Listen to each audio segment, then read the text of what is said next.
Hey yo, top5rapwebsite.com. You already know what's going on. Another Friday live stream. How's everybody doing? Long week, short week. It wasn't a short week, but it felt like a short week. It kind of felt like I had Monday off. Kind of felt like we had a 3-day weekend, shortened week, work week type vibe. But anyway, we back. I had a pretty hectic week, but we got to do the Friday live stream. So anyway, y'all see the title of the video. Today, we are going to be reacting to a video by everyone's favorite YouTuber. What's the dirt? He came out with a new video. Dirt, he don't be dropping videos like that no more. Which I think, I'm the type of guy. See, me and What's the Dirt, we just have different styles in terms of creation. I try to drop frequently. Dirt kind of stretches his, he kind of has more space in between his drops, but he also does a lot more editing, research in his videos to where, you're going to have to take a while to do this stuff. And then he's got the thumbnails. It's like a whole production effort that I personally do not do. The amount of time dude spends on a video, I just, I can never see myself doing that. So anyway, this is I feel like I ain't watched the What's the Dirt video in a minute. I feel like it's been, okay, he just dropped one too, okay. He dropped another one, little 4-minute. Okay, we back, I see you. So yeah, before this, his last one was 3 months ago. So we gonna react to this one. Apparently there was a sneak diss on the Carter 6. I just dropped a video about the Carter 6. If you haven't seen it, it's called Lil Wayne Been Terrible, Carter 6 Sucks. And we gonna get to that first, actually, before we start the What's the Dirt thing, right? Rigo said, are you the top 5 from Toronto? And that's the dude from Toronto. That's the fake top 5. You know what I mean? You talking about this guy? It's a fake top 5. I'm the real top 5. I've been top 5. So anyway, let's start with this, right? The Carter 6. I don't know why people are surprised that this album is not good. I said this in my video. I don't know why people are surprised this is not good. Wayne has not really been good musically, in my opinion, since the Carter 2. Around the time Lil Wayne really became popular, Carter 3 era, in my opinion, that's when his music started to go downhill. To everyone else, this is when they became conscious of who Lil Wayne is. Oh, this is when they began to know who he is, around the time of the Carter 3, the song Got Money featuring T-Pain. If you got money, you know it. Take it out your pocket, show it, throw it, Lollipop, all this. This is when Lil Wayne really became, I wouldn't say mainstream, because Wayne was on the song Bling Bling, in 99, 2000. But the Carter 3 era, this is around the time where Wayne became huge as a solo artist. In my opinion, this is around the time where he began going downhill. And you know what's sad? Y'all remember Young Thug dropped an album? At this point, it's probably 10 years old. Yeah, 10 years old. Called the Barter 6. Mixtape album, whatever.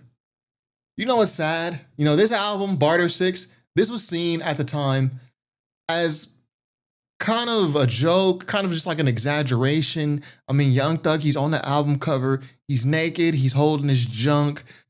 He changed the C to a B. There was kind of this mini beef that Young Thug had with Lil Wayne, with Birdman being the proxy.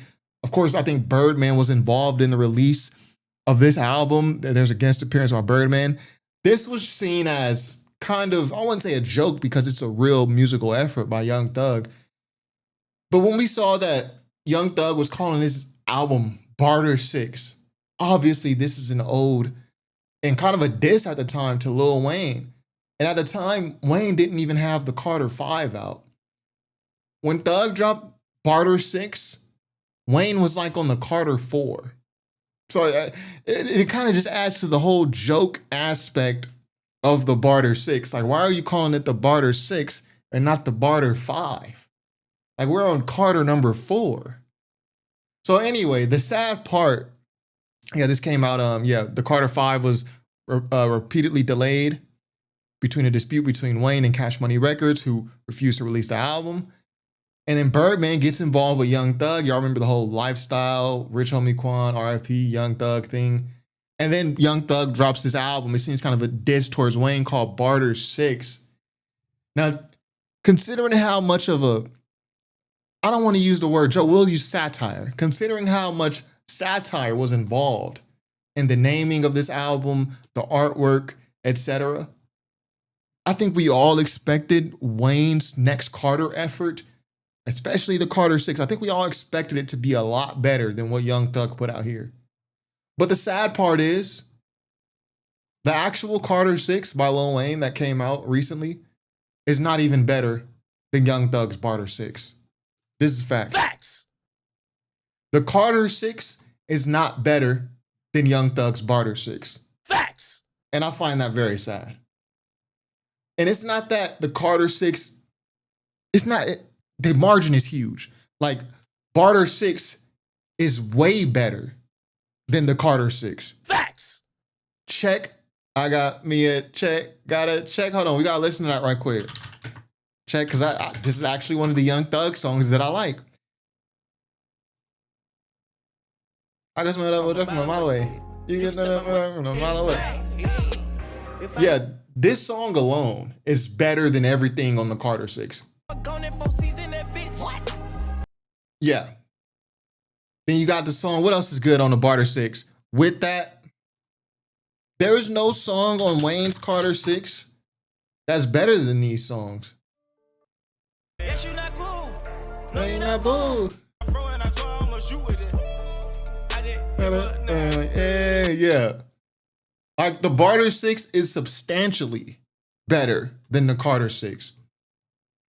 And we might have thought the Barter 6 was a little satire when it came out due to the naming of it. Or you named it Barter. You replaced the C with a B because, you know, Young Thug is a blood apparently. And you named it Carter 6 instead, or you named it Barter 6 instead of Barter 5. And even some of the songs like not Wayne. These guys are so similar. I'm getting them confused a little bit. Even some of the songs and videos like in Check. You got Young Thug, if I can find it. He's dancing around in a Hooters tank top. Like, there's an element of satire that belongs to the Barter 6. And the fact that it's still substantially better than Wayne's actual Carter 6 effort. And here's Young Thug in the Hooters tank top, in case y'all thought, you know, I was tripping. Yeah, this is crazy work. The fact that it's still so much better than what Wayne just dropped, I just find that very sad. No song on the Carter 6 is better than Check. No song on the Carter 6 is better than With That. Even Halftime. Let me make sure I got Halftime right. That's the song where Young Thug kind of squeals for like 20 straight seconds, right? No, that must have been a different song. Oh yeah, this song is better than everything on Carter 6 also. So, and it's been 10 years in the making.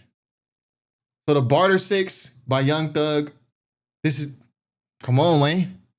Part of it was satire, but this is actually better than what Wayne just put out. I think it's sad.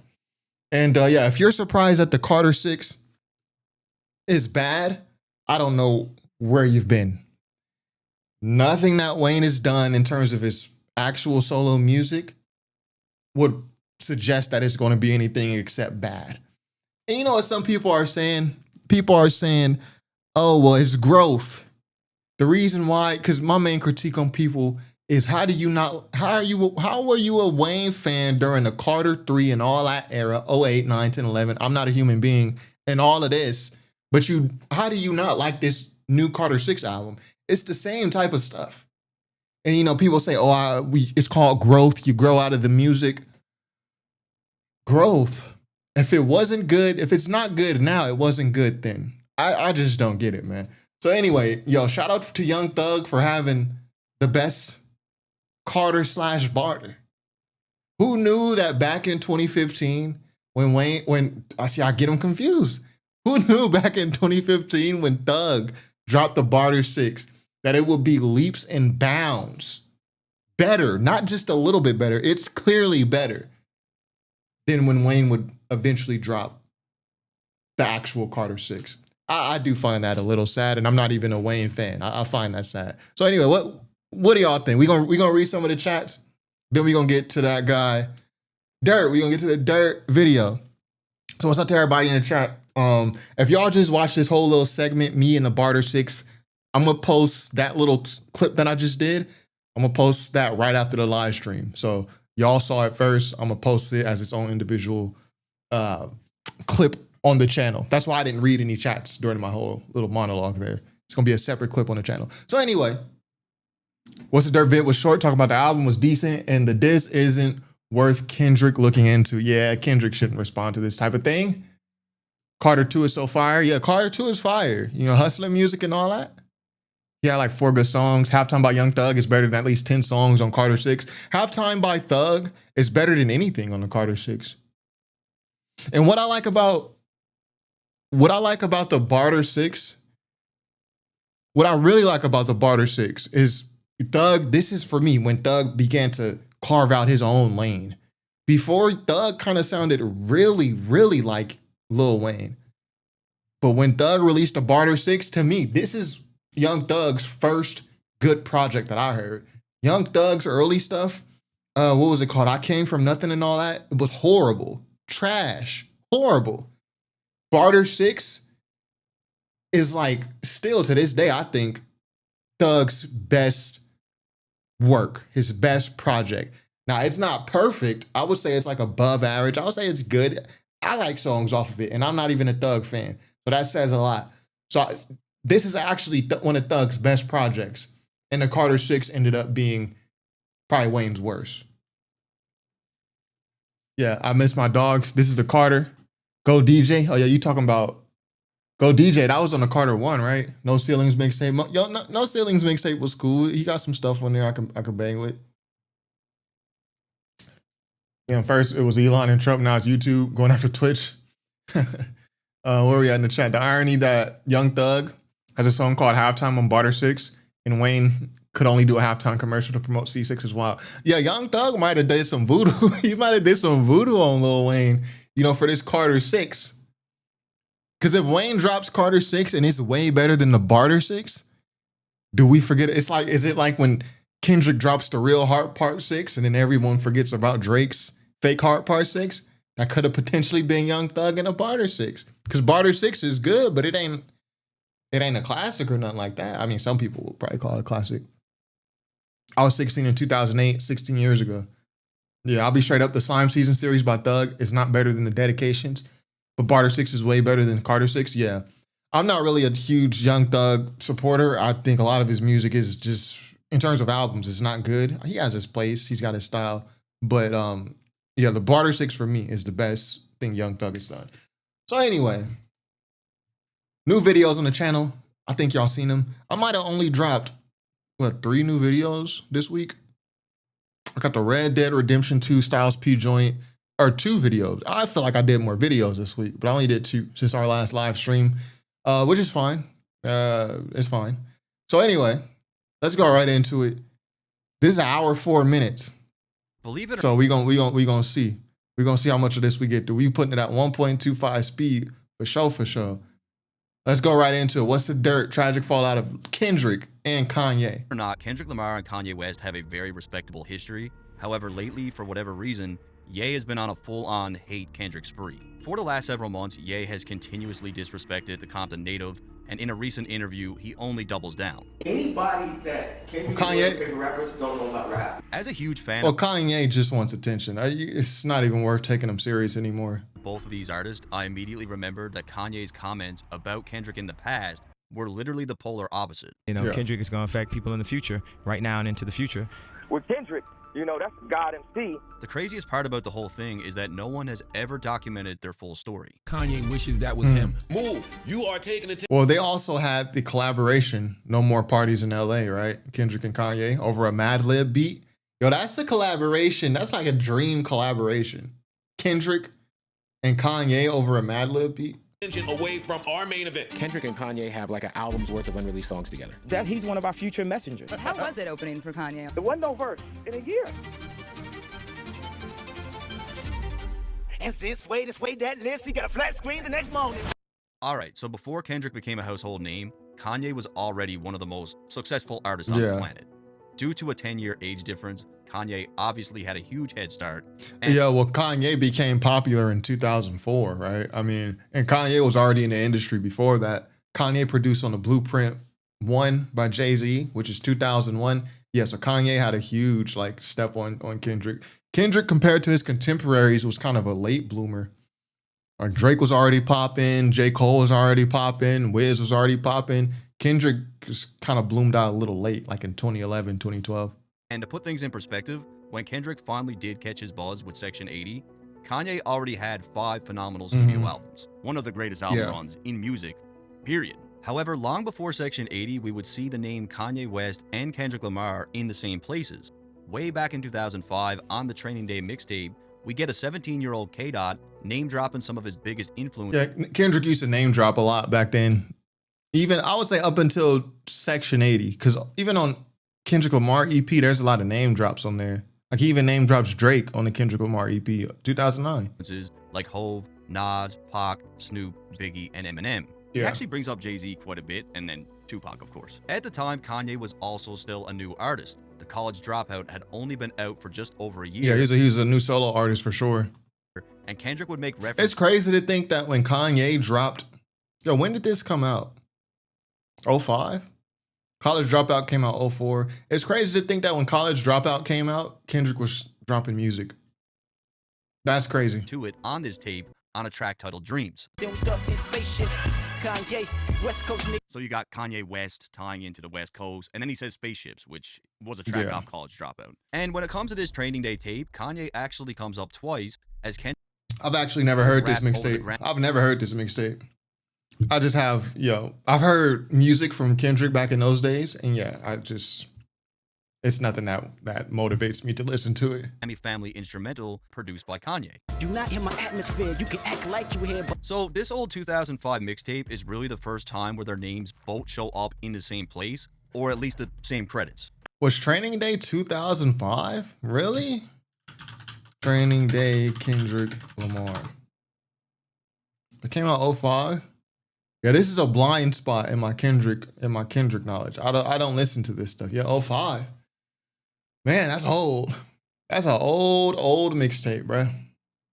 Again, this was when he was going by K-Dot and not Kendrick. However, unlike Drake, Big Sean, J. Cole, and many of his peers from that generation, Kendrick wasn't really influenced by Kanye to that extent. Influenced by When Wayne. you look at the evolution of his music from the beginning, it's fairly obvious that he took influence from people like Pac, Nas, Hove, Wayne, and Eminem. Scattered throughout his early work, you'll hear lots of references to these people, and then even in interviews, he pretty much brings up those same artists every time. Jay-Z, Eminem, Tupac. Lil Wayne is very influential. Yeah, in the wrong way though. But is it worth? Is Lil Wayne's influence, all the harm that he's caused in terms of his influence, is it worth getting one Kendrick?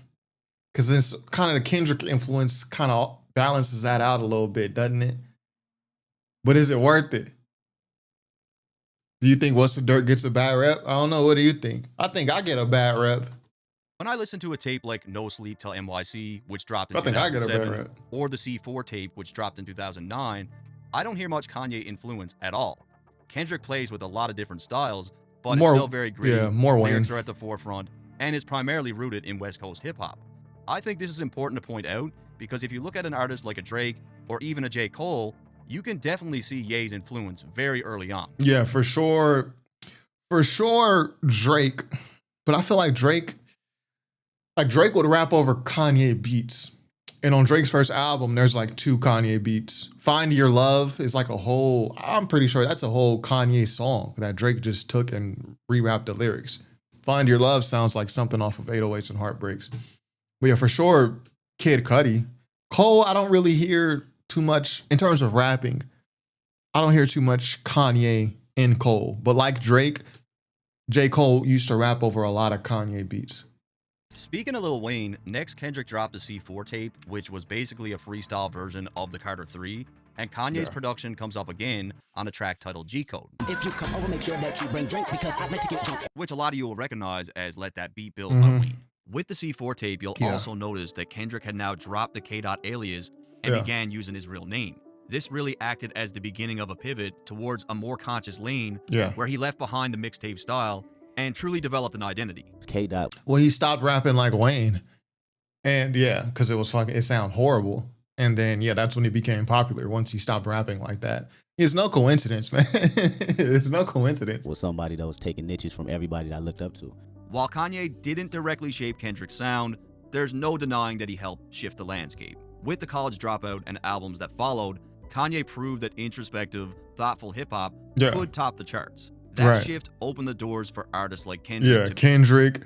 Yeah, I think that's something that gets overlooked unless you were there. See, Kanye, he got popular during the G-Unit era, which is just gangster rap, like this resurgence of gangster rap in the early 2000s. Kanye coming through with those, this is why people love those first 3 Kanye albums, The College Dropout, The Graduation, The Late Registration, because it was so different in terms of content and sound. Like he's rapping over soul samples. He's not rapping over Dr. Dre. He's not rapping over, Havoc from Mobb Deep. He's rapping over soul samples. And the content is different. Without Kanye, there ain't no Drake. Because remember, Drake came in the game, Drake kind of was more conscious at first when he first came in the game. Kendrick, Kid Cudi, J. Cole. Yeah, J. Cole's first hit single was a Kanye sample. Find Your Love was written for Beyonce by Ye. Drake had to beg Beyonce for the song. I think Drake did a good job with that Find Your Love joint. I think Kanye could have kept it for himself, though. G-Unit helped push the 2000s gangster rap into the mainstream for both coasts. Yeah, that's facts. So yeah, Kanye, in the Kanye documentary, I hope that part doesn't get left out. Whatever creator ends up doing the big Kanye documentary, you got to focus on how Kanye changed the sound. He changed the sound and the content, the messaging, which made it possible for, in the 2010s, you got guys like Kendrick, like Drake. There is no Drake without Kanye, in my opinion. Like, Kanye opened up a lot of those doors for then Drake to just walk through. Kanye had to bust the door down. Now when it's Drake's turn, he can walk through. Now when it's Kendrick's turn with the Kendrick Lamar EP, he can walk through. Be taken seriously, and when he dropped the Kendrick Lamar EP, it wasn't just a name change, it was a start of him stepping into his own identity. And to promote the project, he dropped a really clean freestyle over Kanye's So Appalled. I'm so appalled. Louis Vuitton draws the shit. A booth for me is a bathroom stall. Then when the EP dropped he rapped over Monster too. Itself, on a track titled Celebration, Kendrick mentions Kanye again. I put on repeat Kanye's Touch the Sky, but I'm looking past it. I'm trying to touch Sky. So it would appear that Kendrick used Kanye's Touch the Sky as some form of motivation. When you look at that record, it's really all about overcoming struggle and achieving your dreams. So it may have served as a reminder to Kendrick that there is fire Lupe Fiasco verse on Touch the Sky. Guess who's on third? Lupe still like Lupe in the third. I'm gonna do a song breakdown about that Lupe verse. Conquer said, shout out What's the Dirt? Yeah, shout out What's the Dirt? Something bigger beyond the struggle. And this is the first time where, Kendrick mentions Kanye's music as something that impacts him. And to support his claims of really liking the Touch the Sky record, he interpolates the lyrics from it on his track Determined. Oh yeah, this is where he mentions Drake.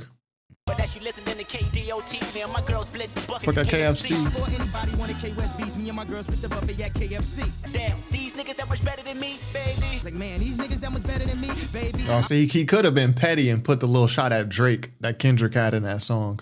He skipped it. Oh, yeah, way to not be petty. Way to not be petty. Sonically, I would have been petty though. And definitely production-wise, this EP has very little Kanye influence, but thematically there is some overlap. Kanye came into the game and veered entirely away from the gangsta rap persona to speak on more conscious topics, and Kendrick does something similar as he goes the extra mile to push his own image outside of the stereotypes of a Compton rapper. That said, their backgrounds are totally different. Kanye came in as a middle-class kid with a backpack, while Kendrick came up in a much rougher environment. Kendrick's perspective feels way more in line with Tupac or Ice Cube than Kanye. And this is a really strong... Yeah, especially Kanye at that time. When Kendrick dropped that Kendrick Lamar EP, Kanye was already far removed from the socially conscious Kanye that we heard on Gold Digger or on Spaceships. Kanye was already... When Kendrick dropped the Kendrick Lamar EP, Kanye was he was probably already doing his Good Friday rollout for the Dark Fantasy album. He was a different Kanye. 808s and Heartbreaks had already came out. The whole little Taylor Swift incident probably already happened. The whole George Bush don't care about black people, that for sure was already way past. So it was a different era of Kanye when Kendrick Lamar became popular. Did that Kendrick EP ever release? Yeah. The Kendrick Lamar EP? Yeah. They can to go listen to the Kendrick Lamar EP. Kendrick Lamar EP. And Overly Dedicated. This is the first time I heard Kendrick was on this EP. And it's extremely, extremely good. You got J-Rock on here. You got BJ the Chicago Kids on here. Schoolboy Q, Ab-Soul. This is the first time I heard him. And then Overly Dedicated is also... The thing about these projects is they aged really well. They've aged really well. So yeah, this came out 2009, really 2010. Came out, New Year's Eve. Strong EP from Kendrick, right? Like very respectable. Next, we get Kendrick's project Overly Dedicated, and again, to promote the tape, he shared a freestyle over Kanye's Monster instrumental. So this is like the first Kendrick call out verse that I've heard, where he's just calling out all these different rappers, like, yo, I'm better than y'all, yo, let's do the competition thing. Shout out What's the Dirt in the chat. Facts. I even dug up some old tweets where What's the Dirt say, yo, thanks for reacting. This video took a long time to put together. A lot went into it. Yeah, I was saying in the beginning of the live stream, I was like, yo, What's the Dirt? He put a lot more time into the videos than I'm willing to. As a creator, I'm just seeing all the shit coming in and out, the little sound in the background, even like the layout, this little red background. See, the viewers may not notice these type of things. I'm just thinking about how much time this takes. And I do not be feeling like putting this much time into videos. But this is why your videos are good like this. You take time with it. Kendrick said, I had stupid fun recording Friday night. Even more fun when Kanye leaked that Monster record. So he pretty much heard the Monster beat, recorded to it that night, and then dropped the freestyle like the very next day. Yeah. It was pretty crazy to look at these. I remember when this happened. This was like Kendrick's first viral moment. I remember this being on World Star Hip Hop. Like, this is the first time I seen Kendrick on World Star Hip Hop. He might have been on there before, but in my opinion, this Monster freestyle was the first viral Kendrick moment.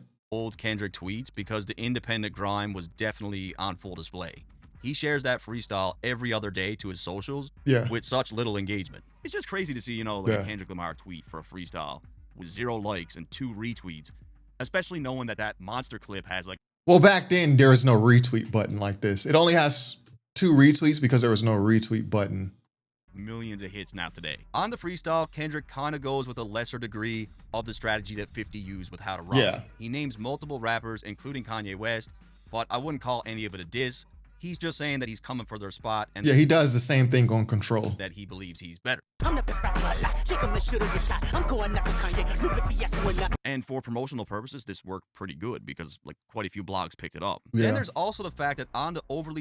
this is one of Kendrick's best projects right here. Tape itself, on a track titled Night of the Junkies, Kendrick starts off his first verse with a line from Kanye's new workout. Night of the Living Junkies. I'm pretty sure Public Enemy got a song called something like that.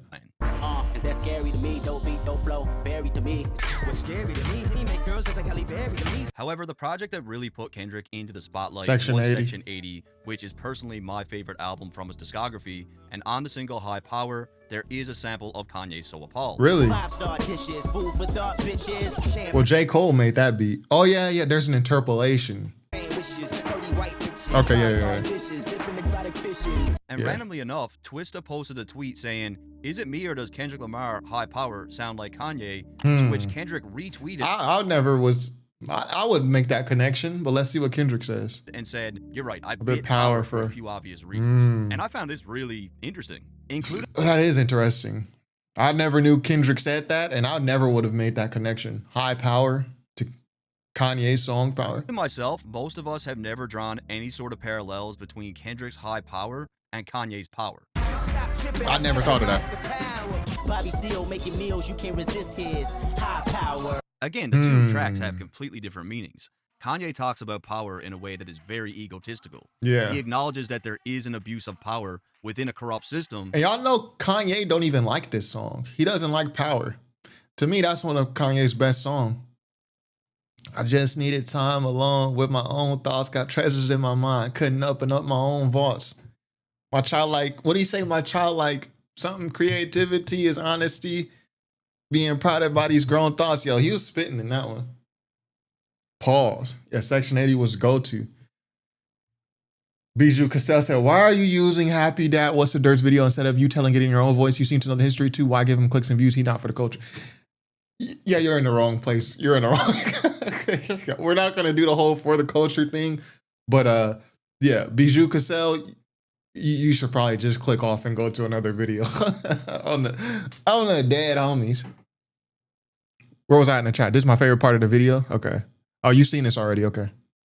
But his way of dealing with it is through more fame and success.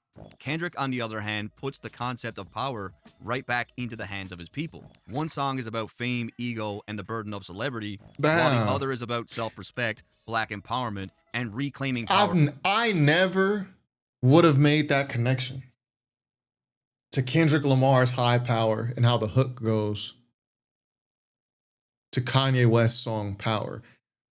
And y'all know I'll be super critical when I watch What's the Dirt's videos. If What's the Dirt didn't put that quote from Twista and Kendrick in here, where Kendrick is like, nah, yeah, I was borrowing from Power, I would have been like, all right, Dirt, you reaching. This is something I'll call a reach. But he put the receipts is here. Or through unity. It's really interesting to learn that Kanye's power seemed to influence Kendrick's direction for how he approached one of his best songs ever. Yeah, corny. Yeah, the for the culture shit is corny, bro. It's a hip hop documentary. If you don't like it, Shut the fuck up. it's a whole bunch of other niggas going live right now. This is what we watching today. If I ever had a chance to interview Kendrick, I would definitely ask him this. I think it's a good question. In hindsight, Kendrick's early tweet admitting that he bit Kanye's power for a few obvious reasons was really an early indicator of just how different these two artists were. Yeah. Even on So Appalled, he'll do things like he'll flip 5-star dishes, Different exotic fishes, like I'm living the life, to 5-star dishes, food for thought bitches, Bobby Seale making meals in the kitchen. Like, it's a whole pivot away from that. Yeah, Section 80 opposites. was They're getting polar a lot opposites. of well-deserved hype, and when Kendrick sat down with Billboard, he said that his favorite rappers were Jay-Z, Kanye West, and Nas. And this is really the first Ricochet said you use Final Cut for video editing. Are you asking me or What's the Dirt? Ever heard of motion VFX? I don't like to learn new shit a lot like that. So I use Final Cut Pro. Yeah, and people tell me Luesta, What's the Dirt? They be like, yo, Lightroom, do this, do that. What's the Dirt? Show me some stuff that was helpful. But I don't want to put any more time than it takes for me to create a video already. That's what I don't, because I don't, like when I have an idea for a video, I like to boom, record, boom, edit, boom, publish the same day. The idea of taking weeks, I respect it, those who do it. But me, I got the thing in my head, boom, boom, it's posted. That's how I work. first time where he mentions Kanye as one of his favorites. At the time, My Beautiful Dark Twisted Fantasy just dropped, so maybe he was probably inspired by that album. Interestingly enough, years later, DJ Toasty would do a good DJ Mad Toasty. City, My Beautiful Dark Twisted Fantasy mashup, and it worked out really well. Brace yourself, I take you on the trip down memory lane. Public visitation. We met at Borders. Major shout out to that DJ. I'll leave the link below. It's I know, I actually never heard of that. It was also around his time when Hove and Ye dropped Watch the Throne, and while some people didn't like it, Kendrick wasn't one of them. Watch the Throne. I like it. I ain't even front. I like Something has to grow on you, I think. it. Yeah, I rolled with it for a while. And He got Bush Throne didn't have to grow on me. It was fire from the start. He doesn't want to do edits, and he's an editor. The thing is, number one, I don't make enough money on YouTube to even hire an editor. And even if I did make enough money, I would still want to edit my own videos because I need the direction of my video to be in my, I need it to be in my vision.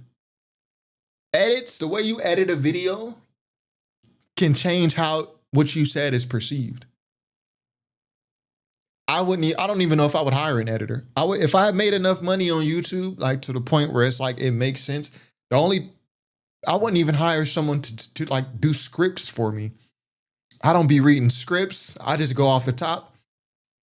The only person I would hire is someone to do thumbnails. That's the only which I do sometimes. Y'all notice some of my thumbnails look better than others, not because I hired someone to do it.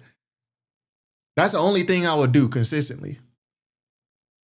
I can't have an editor. No matter, and editing take hella long. Like you be editing a video that end up 15 minutes. It take like 4 hours to edit a video that ends up 15 minutes. But I gotta do it, man. And the video needs to be in my image. The iPod and that's to really start. Okay, Watch the Throne. I mean, these two kings right here. On the conversation of Watch the Throne, Kendrick would later share that he purchased a ticket for that tour and claimed it was the best show that he had ever seen. Yeah. It was my first time ever seeing Jay-Z on stage. That was like the best show I ever seen. So anytime I go to somebody else's show, it's like, damn, I would never be able to get that same feeling that Jay and Kanye, they put on a crazy ass show. Heading into 2012, Kendrick would mention Kanye again, except this time his comments were not as flattering.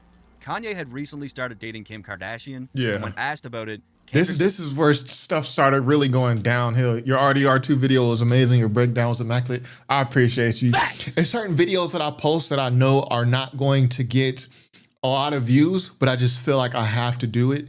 And that Red Dead 2 video was one of them. When I posted it, I'm like, bro, I know my audience, my subscribers don't give a damn about Red Dead Redemption or Styles P. But I got I had the vision in my head for the video, so I was like, I gotta do it. Said that she was worn out and that Kanye could keep that. 50 said something very wow. similar. He said something like, you know, one man's trash is another man's treasure, or something like that. Kendrick would then drop what many label as his first classic project, Good Kid, Mad City, and on the track Mad City, he uses Kanye's lyrics again. Really? Projects toe up, gang signs stone up. Projects toe up, Gang signs are going. And to Okay. be fair, this is literally one of the best beat switches ever. It's definitely in my list. Brace yourself, I take you on a trip down memory lane. Fresh out of school, cause I was a high school grad. Terrace Martin is overlooked. Terrace Martin is overlooked. And that recently I've been trying to use the word overlooked instead of underrated. Overlooked means he don't get enough looks. Underrated means that something different. Underrated usually means like, yo, this person is not rated highly enough. Like when people talk about him, it's not as good as it should be. Nah. Terrace Martin is overlooked. The people who know, they rate him properly. Another track that you guys might not realize has a link to Kanye. Shout out July Jackson. Y'all, I was looking at your channel, July Jackson. I was like, what happened to you? I was like, where did you go? You disappeared on niggas real quick. Kanye was none other than Backseat Freestyle, as Hit Boy, the man behind the production, was signed to Kanye's Good Music at the time. Pocket in front of looters, next to that church's chicken. Possible Kanye got a little kickback from Backseat Freestyle. Very possible. Good Kid, Mad City is ranked as one of the best concept albums of all time. Yeah, facts. It plays out like a full-on movie. Now, some would argue that Kanye's earlier catalog helped influence Kendrick's approach. I'm sure it did. I'm sure it did. I don't think there's any direct influences, but just the fact that Kanye came in the game rapping about what he wanted to rap about. His singles sounded totally different and his content was different. Like a song like Jesus Walks, like a song like Slow Jams. Content and sound-wise, it sounds different than everything. I'm sure that put confidence in Kendrick to where he feels, okay, Kanye did it. Kanye came out not following a trend, so I can do it too. But yeah, I don't think there's like a direct influence. Like, yo, Kendrick was taking this sound and incorporating it on Good Kid, Mad City. While sonically there's few similarities, Kanye did help build on the philosophy of being a human and honesty. Yeah, there we go. There you go. Kanye wasn't the first artist in hip-hop to record an album with a thematic approach. Yeah. And he definitely wasn't the first rapper to be conscious, but he did make it more appreciated and widespread. While both artists explore themes around faith, religion. I think who's the first rapper to really be conscious? Was it Chuck D? Not Grandmaster Flash. They had some stuff. The Message and all that. That's a Jay-Z line. The projects torn up, gang size get thrown up. Was flipped from Jay, which is where Ye got it. What Jay song is that? Projects torn up, gang size. Yeah. What Jay-Z song is that? Jermaine takes a lot more Kanye influence. Central Pay sound straight out of Graduation. Not only that, but he samples Kanye. Yeah, facts. In systemic oppression and self-worth, their approach to these topics are often very different because their perspective is very different. Good Kid, Mad City is a linear story that is structured like a novel, while Kanye's first 6 albums are like chapters in his own growing biography. Yeah. Despite very different styles, when you peel back the layers, both artists seem to share one common theme, and that is the question, who am I in this world, and what will it cost me to be myself? Sonically very different, but, you know, to say that Kanye didn't influence Kendrick at all, I don't think that would be fair. Anyways, at this point, Kendrick had turned into a full-blown superstar. He's racking up plenty of accolades, and with a respectable story, message, and album, he clinched the #1 spot for MTV's Hottest MC. And you, Kendrick Lamar, are the MTV actually had like 2 years where they actually had a really good Hottest MC list. And I think they had like an award show that was more underground hip hop focused. That was probably the best award show that I've seen. MC I gotta go find that award show, and maybe I'll do a video on it. But they was honoring Rick Ross. This is like right before Rick Ross dropped Teflon Don with the song BMF and everything. That was a really good award show. They shine a lot of light on a lot of up and coming artists. TV. However, Kanye was someone that voiced his disapproval of the rankings, not only because he was #7, but also stating that Lil Wayne should have been #1. I don't think it's like them going really bar for bar. I said, lucky I didn't have Jay dropping from the team. Ain't no bar of entire past 12 months that's hotter than that bar. I think that Wayne is the #1 rapper. Him and Jay and M and certain people are just like the great. Yeah, nah. What year was this though? Depending on the year, it is kind of crazy to not have Wayne at all, despite my dislike for his music. So A$AP Rocky's here, so this probably got to be like 2013. Got to be at least 2013 if A$AP Rocky's here. Yeah, Rocky, Kanye, Big Sean, Drake #5. Greatest rappers. They Nas is on here, so Life is Good is probably already out. That album, Life is Good. don't like Givenchy Kanye. One of the more standout things that Kanye said, which you'll soon see why that is when he mentioned that he gave Sway his first television. I couldn't believe it. Like, I mean, I gave Sway his first TV, man. I was getting a new TV, right? And I gave Sway his first TV. Then it was just the very next day where Kendrick would get asked about his thoughts on Kanye's comments. He was #7. He didn't like the #7. Right. You think he deserved a higher spot? Do I think he deserves a higher spot? Definitely. I mean, it's Kanye. It's Kanye. You know, he's been putting in work for years. If you guessed that he don't write his own raps, Kendrick would respond in his music, you would have been right. At this point, he had a very hot hand, and if you get a feature from him, you know he's coming in on 10, which is exactly what he did on the remix of UOENO. And I've been in the lab with my opponents, and since Sway that list, he got a flat screen the next morning, tell him I need my credit when it's due. So this is a really direct response. That's such a fire beat. You don't even know? That's a fire beat. It's too bad Rick Ross decided to say some weird shit on there. Response to what Kanye was saying. Yeah, gave Sway his first TV is crazy. Like, why would you even say that? It's like you trying to sun him, low-key. On that radio phone call. Kendrick is more or less rubbing the problem of Ye is really anti-Semitic and a Nazi. I don't know why didn't care himself instead of look around for attention. Yeah, I don't even really pay attention to Kanye anymore. Once the music goes back to being good, I'll pay attention, but his music is just not good. So I don't really care about anything else he does. Shoes, I'll buy his shoes if they seem interesting. In that he was given the #1 spot, and in a funny and petty way, claims that he sent Sway a new flat screen TV the very next day.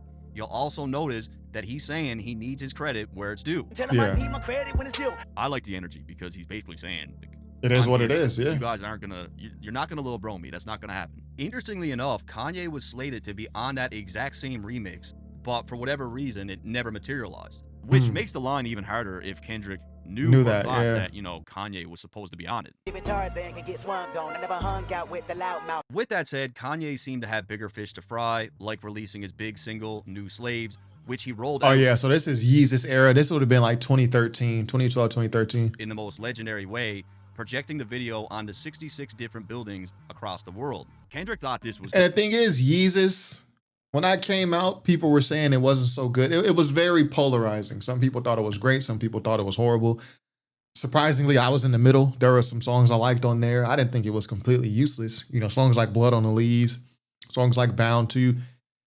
But even that album, compared to Kanye's more recent stuff, it just sounds way better. When you listen to Kanye's recent stuff, like it doesn't even compare to even Yeezus. Completely genius. Kanye doing that, just him being Kanye, being the genius that he is, and, you know, challenging the game and raising the stakes, man. So he always pushes the envelope. Always. The album title, from what we hear, is tentatively called Yeezus. Yeezus? Yeezus. Like Jesus, but Yeezus. That's crazy. What do you think of that? That's crazy. I want to hear that. A few months later, the Yeezus album officially dropped, and labeling this project as experimental. Yeah, Black Skinhead, On Sight. I really liked On Sight. That was my gym song for a long time. Send It Up was cool. Bound to. Blood on the Leaves, best song on the album. That Nina Simone sample. Hold My Liquor. That had Chief Keef on it, right?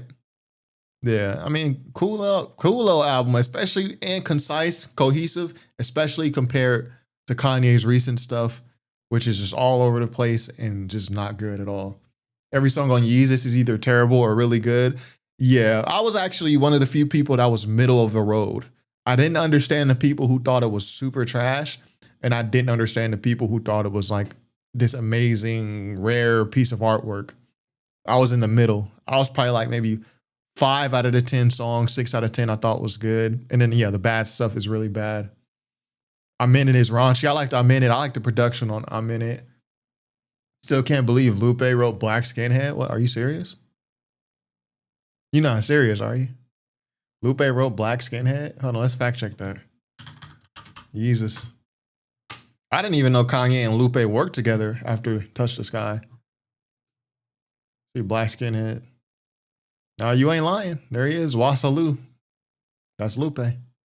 I didn't. You just put me on. I didn't know that. Would be an understatement. Some people loved it, some people hated it. The album was getting a lot of mixed reviews, but one person who admired the switch up was Kendrick Lamar. As I kept listening throughout the week, I understood where he was going, and that was stepping him out the stepping box, out the box again and doing what he felt. For somebody to come back and do what they want, it helps out new cats like myself, Cole. I think a lot of people, a lot of the hate for Yeezus came from the fact that it was coming off of Dark Fantasy, right?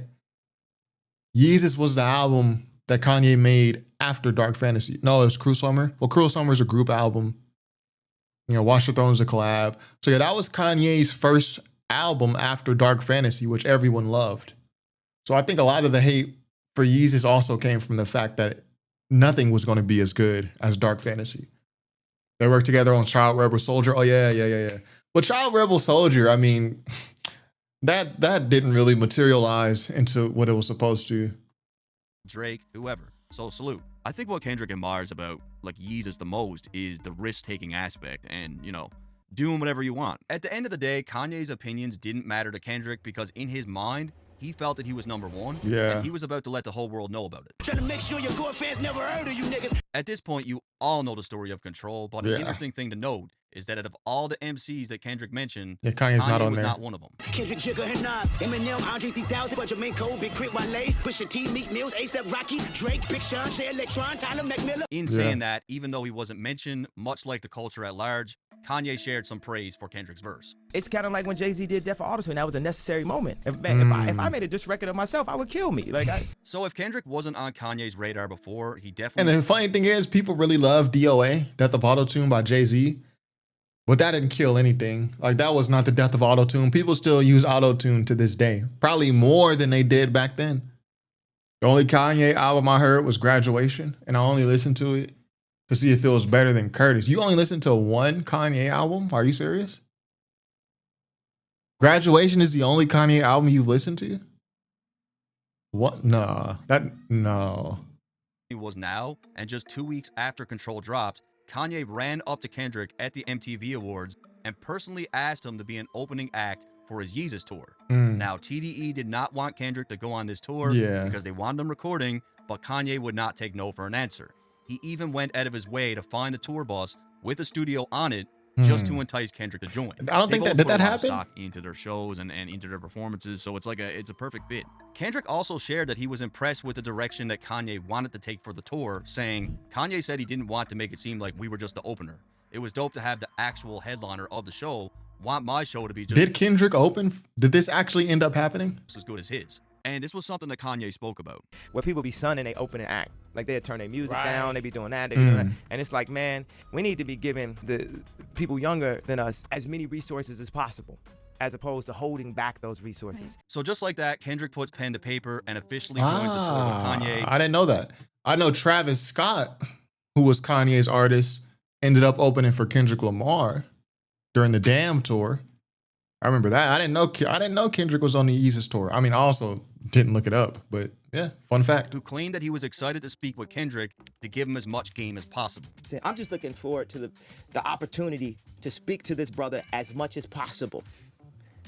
Those conversations is gonna be more than everything I even said right here, because he's one of our future messengers. Yeah. And I'm gonna give him them jewels. And Kendrick said he was ready. He was ready to soak up, all this knowledge. I'm just taking it on the stride and being a student of the game because Kanye, he's a great performer, challenge myself, grow myself, and take it to the next level. When Kanye asked why he selected Kendrick for the tour, he went on to say that he really respected his music. Was this the tour where Kanye was like not finishing the shows, like he was leaving mid-show? Nah, that seems more recent. And that he knew Kendrick was destined to inspire a lot of people in the future. Why'd you pick Tribe? Why'd you put Kendrick? How'd that go down? You know why? It's just like real music.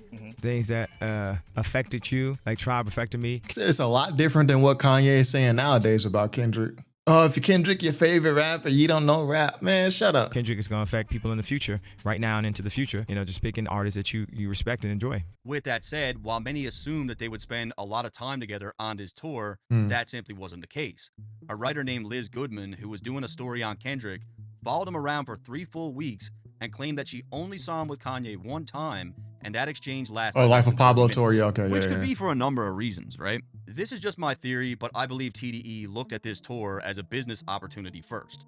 Kanye had a very pop-friendly audience, and Kendrick would get exposed to a wider range of people. Yeah, around that time, Kendrick ended up going on tour with Drake, too. Duckworth got the Martin Lawrence. Crazy. I saw Kanye's voice and flow fell apart after Yeezus. Something happened, and he never sounded the same. He talked about having throat issues in the Breakfast Club interview, and you can kind of hear it. After Yeezus. Yeezus was really the last Kanye album that I enjoyed. The Life of Pablo and all that, I wasn't really a fan of that. And I'm definitely not a fan of his recent works. He had some, like, Kids See Ghosts was cool, but I feel like Kids See Ghosts, number one, is very short. And number two, I feel like some of those songs were old. Like, what was the song with, is it called Reborn? With Kid Cudi? I feel like that's an older song. However, I don't believe for one second that TDE wanted Kendrick to get mentored by Kanye West. Kendrick had the most wholesome, cleanest image in the industry, Yeah. and a new Kanye West headline was surfacing every other day. I wouldn't be surprised if they limited how much time he was even with Kanye. Like, I wouldn't. There's also the fact that the contract had already been signed between them, and afterwards, Kanye decided to roll out Confederate flag merch for the tour. If Hollywood recently visited his Yeezus pop-up store. Yeah, Kanye don't be thinking about how his actions affect other people. Like, you got these other people, artists on tour with you. They signed a contract to be on tour with you. They're appearing with you. And then you decide to go and do all these controversial things. It makes them look bad, too. You know what I mean? That seem to be totally Confederate flag themed. And this week's photos of Kanye West show that the flag does not seem like it's coming down. So I took the Confederate flag. Oh, he got throat issues from his cousin. It's crazy. Crazy. They made him my Chill. flag. There's just a massive contrast when we see Kendrick, just a year later, sharing William Pope's flag, knowing what Pope's flag represented. In fact, Pope's torn and distorted flag What you mean? really embodies the history of the Confederacy itself.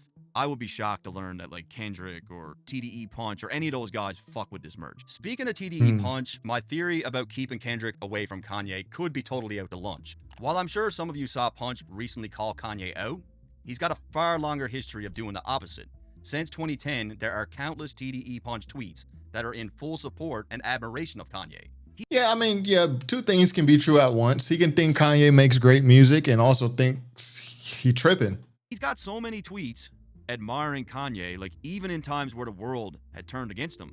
TDE Punch is like shooting him bail and giving him grace. Like, it's obvious he's a big fan of Kanye. Realistically speaking, Kendrick was probably just incredibly busy working, as when TDE said that they wanted them recording while on this tour, they definitely weren't lying. Flying Lotus gave me all these beats. I remember going on the Kanye tour. Yeah, Flying Lotus ain't worked with Kendrick in a minute either. What happened to Flying Lotus in the, what's that song called? Never Catch Me? You'll never ever catch me now. Doon, doon, doon, doon, doon. That's fire. And like really just rocking out the majority of the beats that he gave me. I actually wrote the lyrics for Waterman on the Kanye tour. Now, with all that said, this tour did seem to play a massive role in Kendrick's career, as he learned just as much about the creative mindset as he did about performing. How was it opening for Kanye on tour? Man, it was a crazy experience. I learned a lot from the dude. He's a creative monster.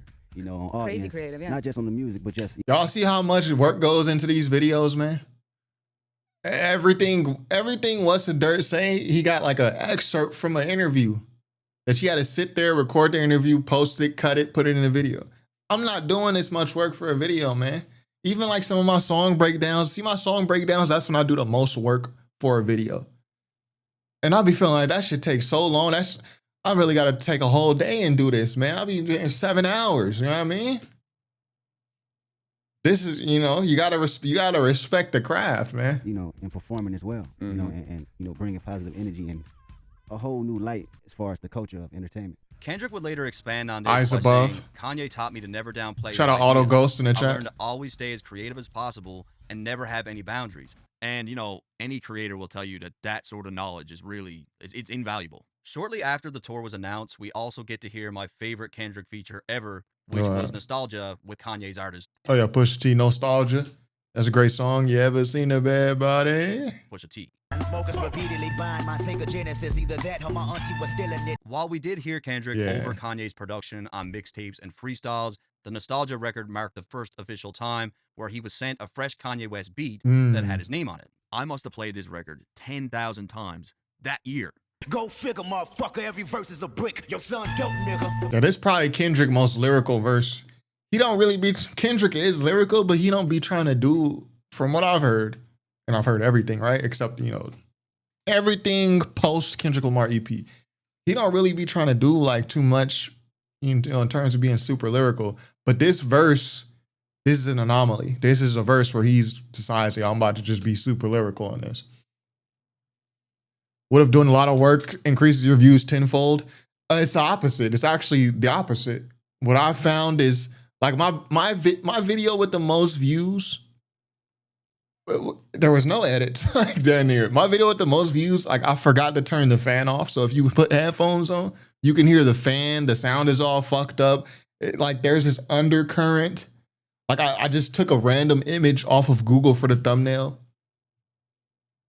My Red Dead 2 video, which is like the most recent video, that I did, you know, about the BMF verse with Styles P. That's the video recently that took me the longest. I mean, I enjoy watching the video, but it'd be the opposite for me. The shit that I just put out, like this Wayne video I just put out, I did that like right before I went to sleep. That's why I got the do-rag on. I just threw it out there, threw a little artwork thumbnail in Canva. I got more views than a lot of shit, man. It's the opposite for me. Shout out Juicy in the chat. Late here, but didn't know Kendrick and Ye were cool enough to fall out to begin with. Well, yeah, that's why it's important. What's the Dirt started off this video by saying, this ain't been documented. Kendrick and Kanye West's relationship ain't really been documented. Heading into 2014, one man that was marked for greatness at the Grammys that year was Kendrick.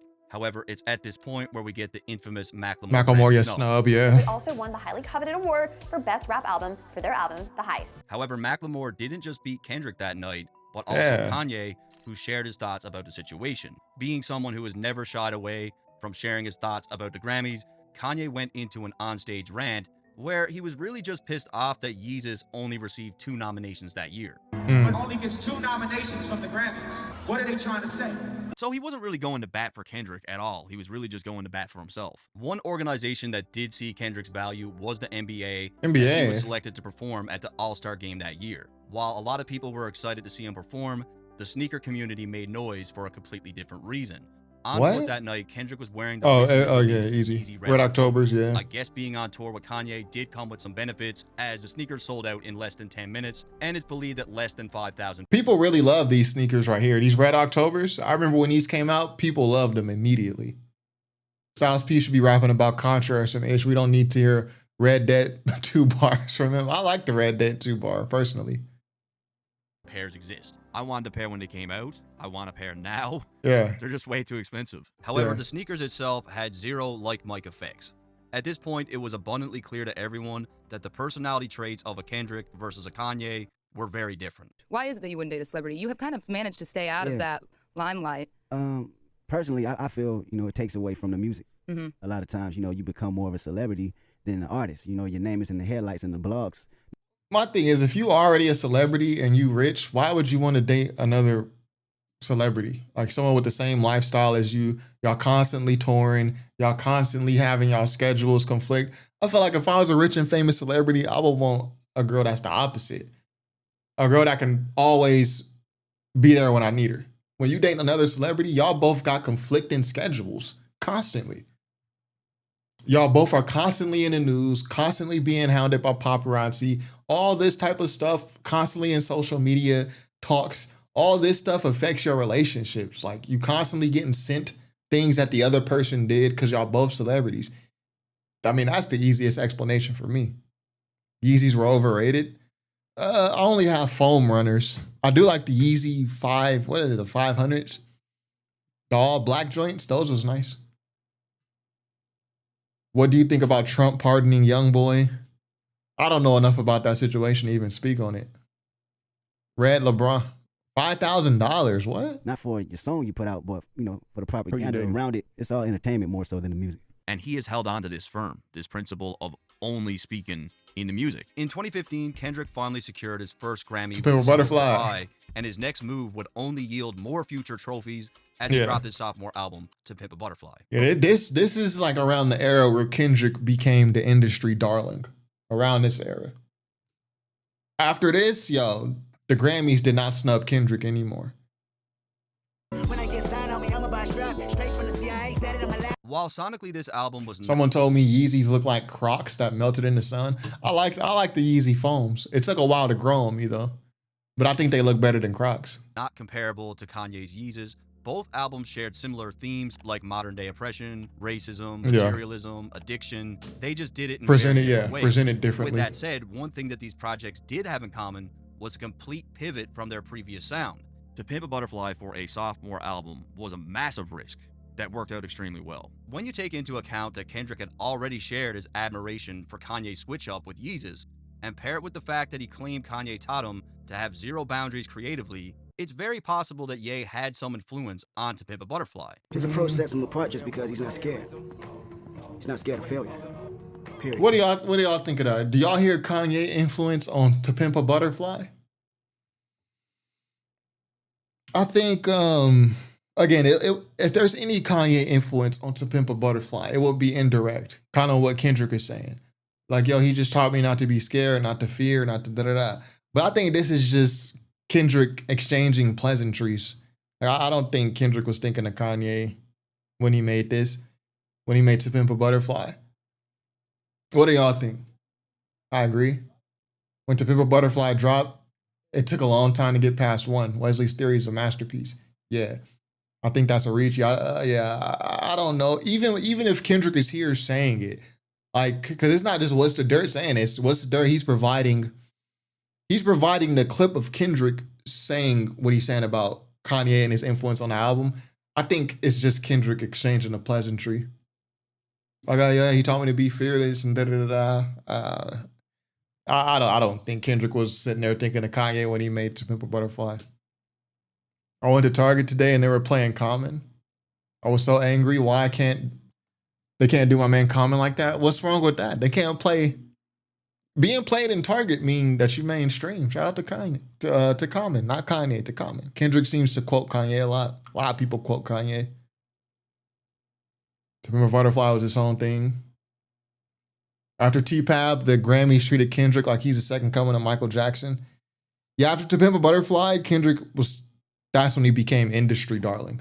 How can you defeat somebody that's not scared to die? Speaking of To Pimp a Butterfly, the media went into a frenzy when it came to Kendrick's single for King Kunta, as they felt he was dissing Kanye for having ghostwriters. But a rapper with a ghostwriter, what the fuck happened? Really? Really?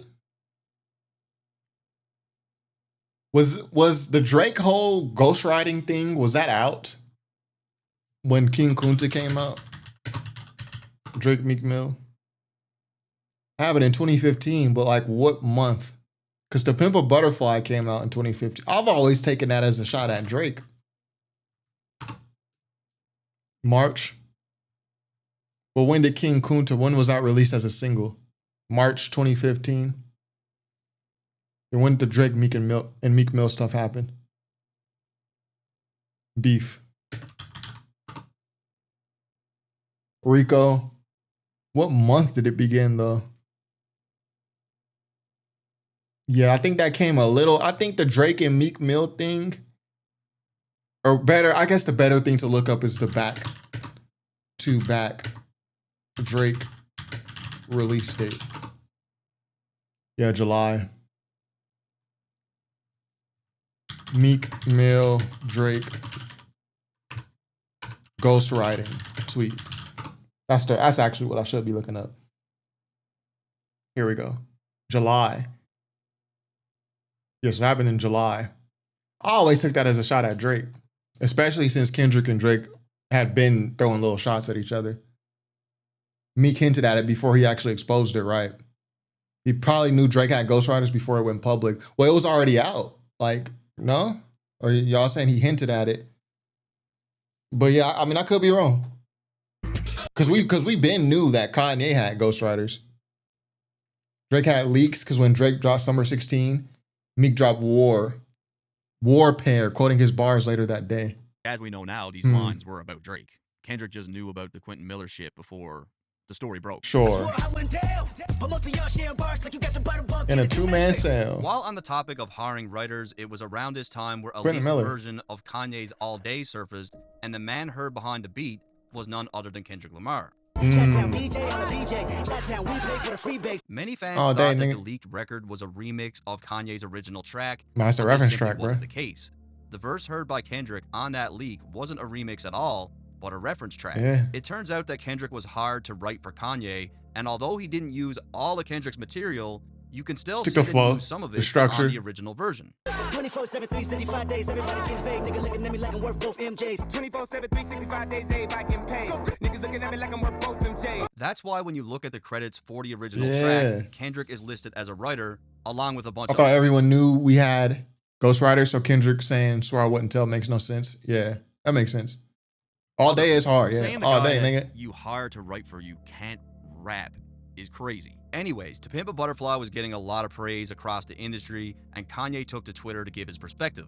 Kendrick is an inspiration. Thank you for the vibrations and the spirit. Your meaning, message, and execution are gifts to the world. Kanye was excited about your album as well. yeah. That had to been crazy. Yeah, all day is up there, especially post, college dropout Kanye, this kind of newer era Kanye. All day is for sure top 5 Kanye songs.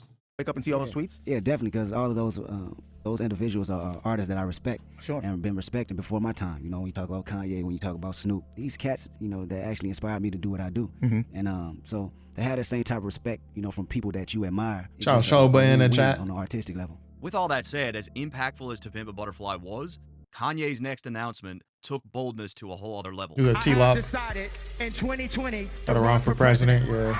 A lot of people laughed at the idea of Kanye chopping up samples in the White House, but someone who seemingly supported the idea was Kendrick. Everyone went crazy when he linked with J. Cole to trade beats for Black Friday, Oh, that was a good time. That was a good time.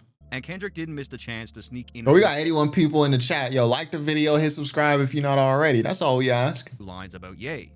I'm yelling Mr. Kanye West for president. Probably let me get some head inside the residence. I'm in the White House going all out. Pumping college dropout. God bless Americans. Coming into Hey. 2016, it finally happens. We get the first official Kanye and Kendrick collaboration. So this is the first Kanye album that I just didn't like at all.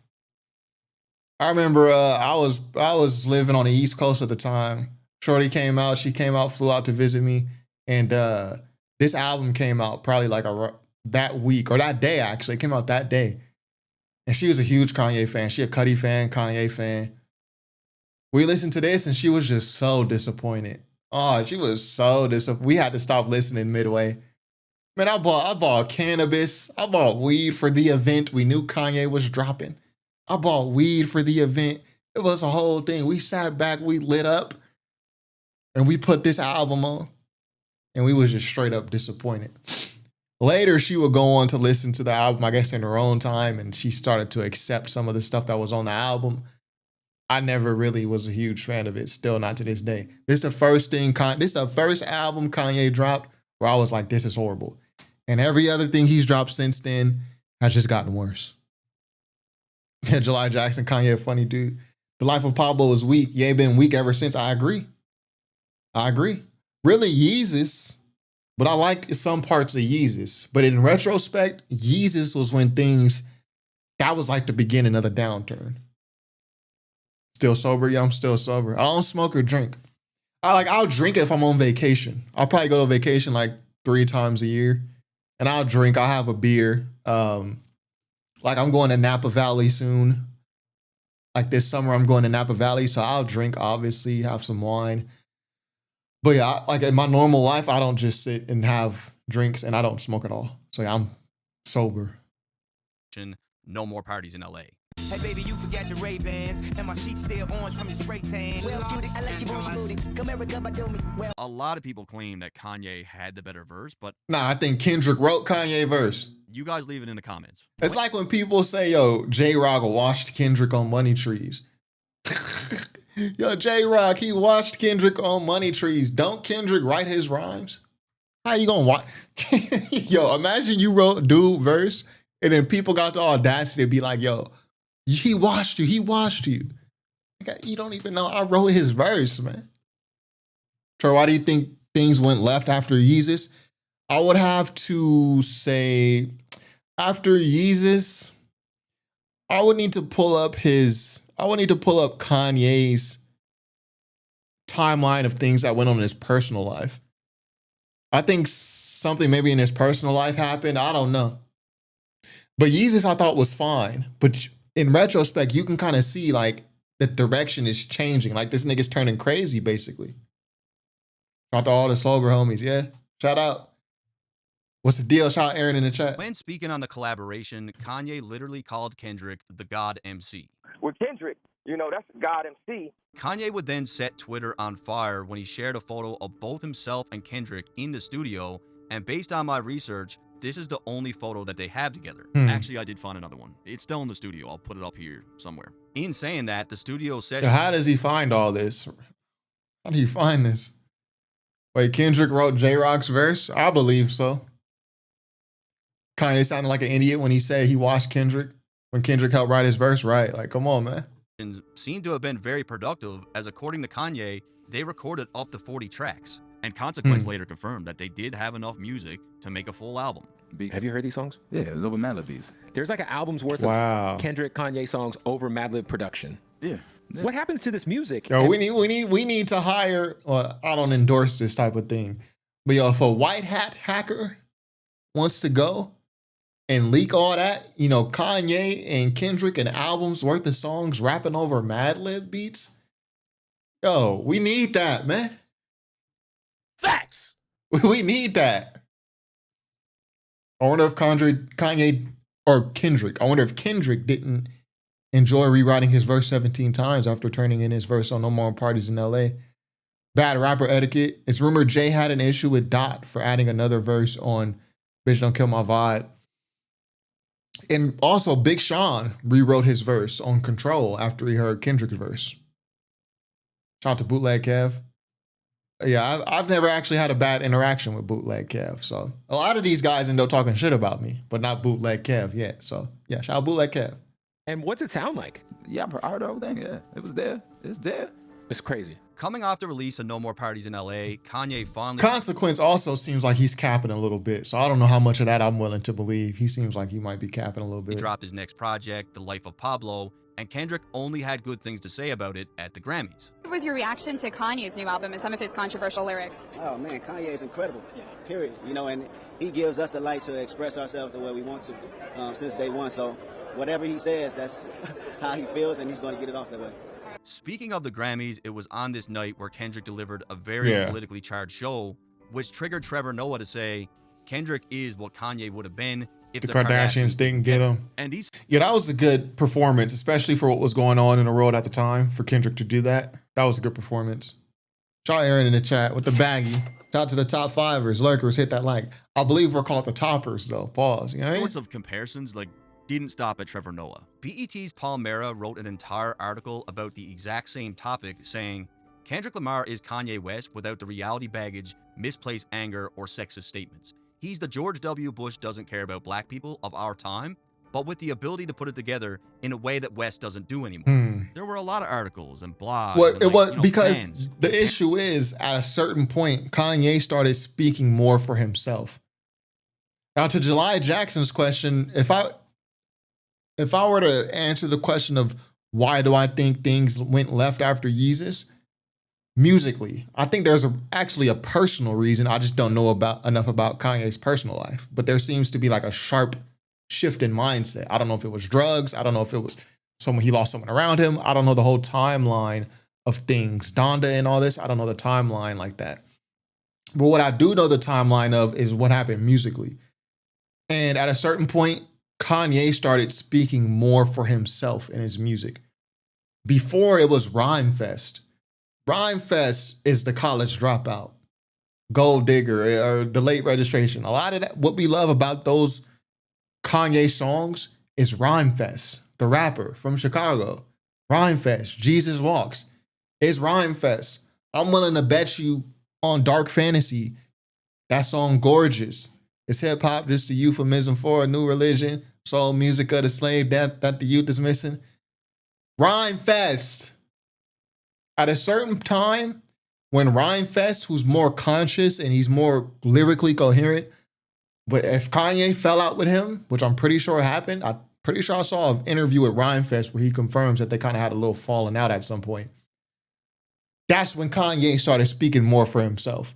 That's when you get Yeezus, which I think Yeezus is more Kanye's voice. That's more Kanye's inner dialogue. Whereas the stuff before is a mixture of people. That's why this lady in this article that What's the Dirt mentioned, she feels like, yo, Kanye doesn't put these messages in this way anymore. The reason why is because he's not having the same people put the messages together that he did before. One of those biggest people being Rhyme Fest. Kanye is trying to say these things himself, and it comes across horribly. And I think that's what we hear a lot of today too. I think it's Kanye West having his own voice and thoughts in his music as opposed to having someone write it for him. Even like in Kanye West's newest music, where he's got Dave Blunt's writing a lot of it, there's still Kanye's thoughts, but Dave Blunt's is putting it together. Before, I don't think it was a lot of Kanye's thoughts. I think it was a mixture of people's thoughts, which is probably why the music was better. He's the George W. Bush doesn't care about black people of our time, but with the ability to put it together in a way that West doesn't do anymore. There were a lot of articles. Yeah, Dark Fantasy is Pusha T's pen. Yeah, Dark Fantasy is Pusha T's pen, and it's Rhyme Fest, which is why the album is so good. Huge reason, lyrically. Yeah, so that's facts. Blogs and fans comparing Kanye and Kendrick. And Kendrick's performance at the Grammys that year wasn't his only W. He completely cleaned up, winning 5 different awards, 3 of which were in categories that Kanye had been nominated. But unlike most of the other years, Kanye didn't comment on these awards. I couldn't find anything on it. Next, we get the surprise untitled album. He needs to re-release this and put titles on these songs. Put some titles, because this is a good compilation album, but I can never reference these songs. Like when I talk about good Kendrick songs or messages, I can't reference or even lyrics. I don't know which song is which. We need to put some titles on these songs. From Kendrick, which is a project. Yeah, and Sci-Hi wrote a lot of Dark Fantasy too. Yeah. Pusha, Sci-Hi, and Rhyme Fest. But yeah, I think it's definitely more Pusha and Sci-Hi than Rhyme Fest. Thinking about the sentiment of what Kanye was saying and think now about what makes more money. Being a black hero or being deranged and predictably unpredictable. That doesn't get as much recognition. However, due to the fact that the Life of Pablo released just a month before, this surprise release triggered media outlets and fans to compare the two artists even more. How modest is this man? See, Kanye? This is how you release an album without annoying your fans. Another fan wrote, the way this album dropped is pretty much the complete opposite of a Kanye West album release. Even Kanye's long-standing collaborator, Mike Dean, took to Twitter to voice his opinion. Yeah, HU08 over 02. I don't know. I don't even know what y'all talking about. 08, I don't remember what that song is. 02, I don't remember what that song is. 05 is one of my favorite Kendrick songs. I don't even know what that is. Now, I've heard it. If you played a song, I would know. But we need some titles on those songs, man. Kendrick and Kanye are all doing big things. Why do people have to be such sick, arrogant pricks? The reason why fans compare them is not because of their similarities. It's because of how different they are. That's why. But Kanye didn't seem to let any of this bother him. In fact, he took to Twitter and claimed that he was listening to the new Kendrick, and an hour later, he quoted the lyrics from one of the tracks. Top on the phone. Tap on the phone. Said it won't be Towards the long. end of the year, everything had compounded for Kanye, and he had a major meltdown on the St. Pablo tour, leading to his hospitalization. Yeah, so this is the tour where Kanye was kind of going off the scale. In 2017, Kendrick would release a big-time fan favorite with Damn, while Kanye went completely silent. After the hospitalization, he deleted his Twitter and Instagram accounts. There was nothing to report between the two rappers. My best guess is Kanye was likely medicated and stable during this time, as he had been diagnosed with bipolar disorder. I feel like you feel like being bipolar is part of what makes you brilliant, part of what makes you you, and you embrace it. Yeah. With all that said, Well, some people that know Kanye says he's always been certain ways. So I don't know. Unlike 2017, 2018 was the year when shit hit the fan, and I truly believe this is when Kendrick drew a line in the sand. So he wore the Trump hat. It all started off fairly calm as we get a leaked Kendrick and Kanye track called Madlib Freestyle 6. I've never heard this. It's believed that this was recorded around that time where they took that photo, but clearly not finished. And when it comes to leaked tracks, that wasn't all. Just 1 month later, 2 more unfinished tracks leaked. One track was titled Don't Jump, which Kendrick honestly goes stupid on.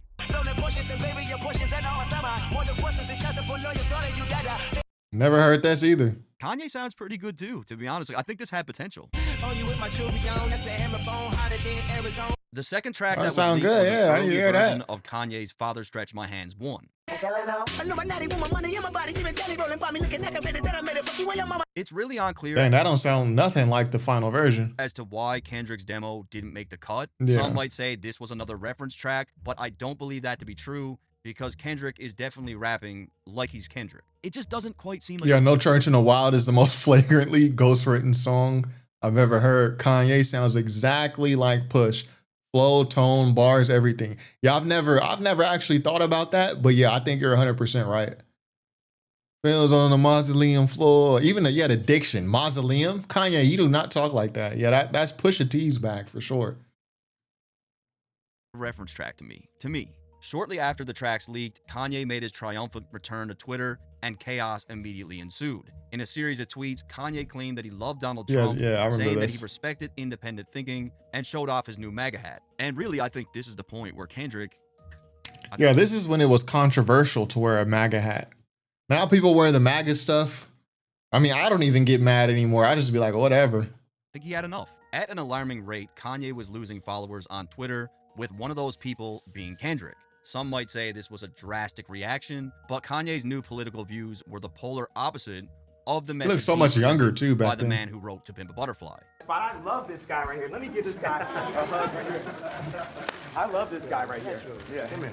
I mean, he rolled out Damn with this record. Donald Trump is a chump. Know how we feel, punk. Tell him that God coming. And look, I don't know Kendrick at all, but he does strike me as a person. I wonder how Kendrick feel about Trump now. I don't know. How y'all think Kendrick feel about Trump? I don't think Kanye has ever been mentally stable. Yeah, that's what I was saying. That's kind of what I was hitting at, July Jackson, but I didn't want to just say it because I don't know the dude. But yeah, that's why I said there are people who actually know Kanye in real life who said he's always been a certain way. But I mean, you said it, not me. But yeah, that's what I was hinting at. New God Flow has one of Kanye's best verses. Yeah, for sure. Great Good Friday song. New God Flow and also Christian Dior Denim Flow. Christmas in Harlem is overlooked too. Sunglasses in Nashville sounds like Ye. Yeah, I think Ye might have put his own, words in, but I would agree with Carl Jefferson. That for sure was written by Pusha T. Like Pusha T structured that. Funny how the commentary around Damn as an album has changed now. People saying it's his low tier effort because it's commercial. When Damn came out, I enjoyed the album, but I thought it wasn't my favorite thing that he put out. It was probably my least favorite, but it was still really good. It wasn't better than To Pimp a Butterfly, and it wasn't better than Good Kid, Mad City or Section 80. But I thought it was really good still. Now, when Mr. Morale and the Big Steppers came out, I was like, okay, I'm not feeling this. at all, really. Damn, I was feeling it as an album. Person with a very small threshold for bullshit. I believe Kanye's long history of antics, like the Confederate flag merch, built up to this moment, and Kendrick decided this wasn't someone he wanted to associate with. I also look at this from a business perspective when it comes to the 40 songs that they recorded. I don't know what their plans were for that music, but if I'm TDE, the last place I want my superstar artist is wasting time in the studio only for the music to get abandoned. I can almost guarantee, like, something happened with that music. Something happened. Like, there's an untold story behind that music. And from here, it only seemed to get worse. Yeah, we need that to be leaked. Now, I'm not encouraging any illegal activity, but, you know, as a hip-hop community, we would appreciate that. As at TMZ, Kanye made the slavery was a choice statement. I just love Trump. That's my boy. Like, yeah, this statement right here, this segment, this catapulted Van Lathan's media career. Van Lathan was already known in the media, but this took him to a next level. when you hear about slavery for 400 years, that sounds like a choice. People were absolutely outraged by these statements, and not long after, Kendrick was asked about his thoughts on it, where after a very long pause, he said, Kanye has his own perspective, and he's on this whole agree to disagree thing, and I would have this conversation with him personally if I wanted to. Which I'm convinced he doesn't want to. And we're not going to hear anything about it in the interview anyway, because he doesn't talk shit in interviews. To end off the year, the only thing that Kendrick and Kanye had in common was that they both made Forbes' richest rappers in the world. But that is pretty much it. As 2019 began, it was now Kendrick who went quiet. Yeah, I was going to say, for the next 5 years, we didn't get anything from Kendrick from 2017 to 2022. His divorce was probably bad for him too. Say what you want about Kim K. It seems like she was always trying to get him medical help, but he refused. I think people would argue when Kanye got with Kim, that was one of them stages where it seemed like mentally it went lower than what it was previously. I don't know. I don't know these people's lives, but according to my timeline, after Kanye got with Kendrick, after Kanye got with Kim, it seemed like stuff just kept going downhill. But again, I don't know. Yeah, Kim made him worse, right? I don't know. I'm just saying, according to my timeline that I remember, shit started getting worse. No music, no interviews, no social media, and for the next few years, there was little to no interaction between the two artists. However, we did get more confirmation straight from Madlib himself that the unreleased Kendrick and Kanye music was definitely real. Him like 100 beats, and him and Kendrick were rapping over a bunch of stuff, but they didn't really put the stuff out. That's the only one they put out. In 2020, while on one of his many Twitter rants, Kanye decided to bring up Kendrick. We need me, J. Cole, Drake, Kendrick, all in a room together. It's time to get free. No response from Kendrick on this. With all that said, in 2021, the Boogeyman decided to pop out, and on a track titled Family Ties with Baby Keem, he had a lot. Yeah, this song and video is horrible. Horrible. To say. I am the Omega. PG Lane Rolling Gang SIE. Don't you address me unless it's with 4 letters. And when it comes to this track, he also I really hate that song. I hate when Kendrick be doing favors for niggas. In terms of music. Because the music just turned out horrible, man. Keep Baby Keem out of here, man. Keep Baby Keem out of here. Hit a J3. Y'all fucking up the Kendrick music, man. No offense to y'all, you know what I mean? I support y'all getting y'all look.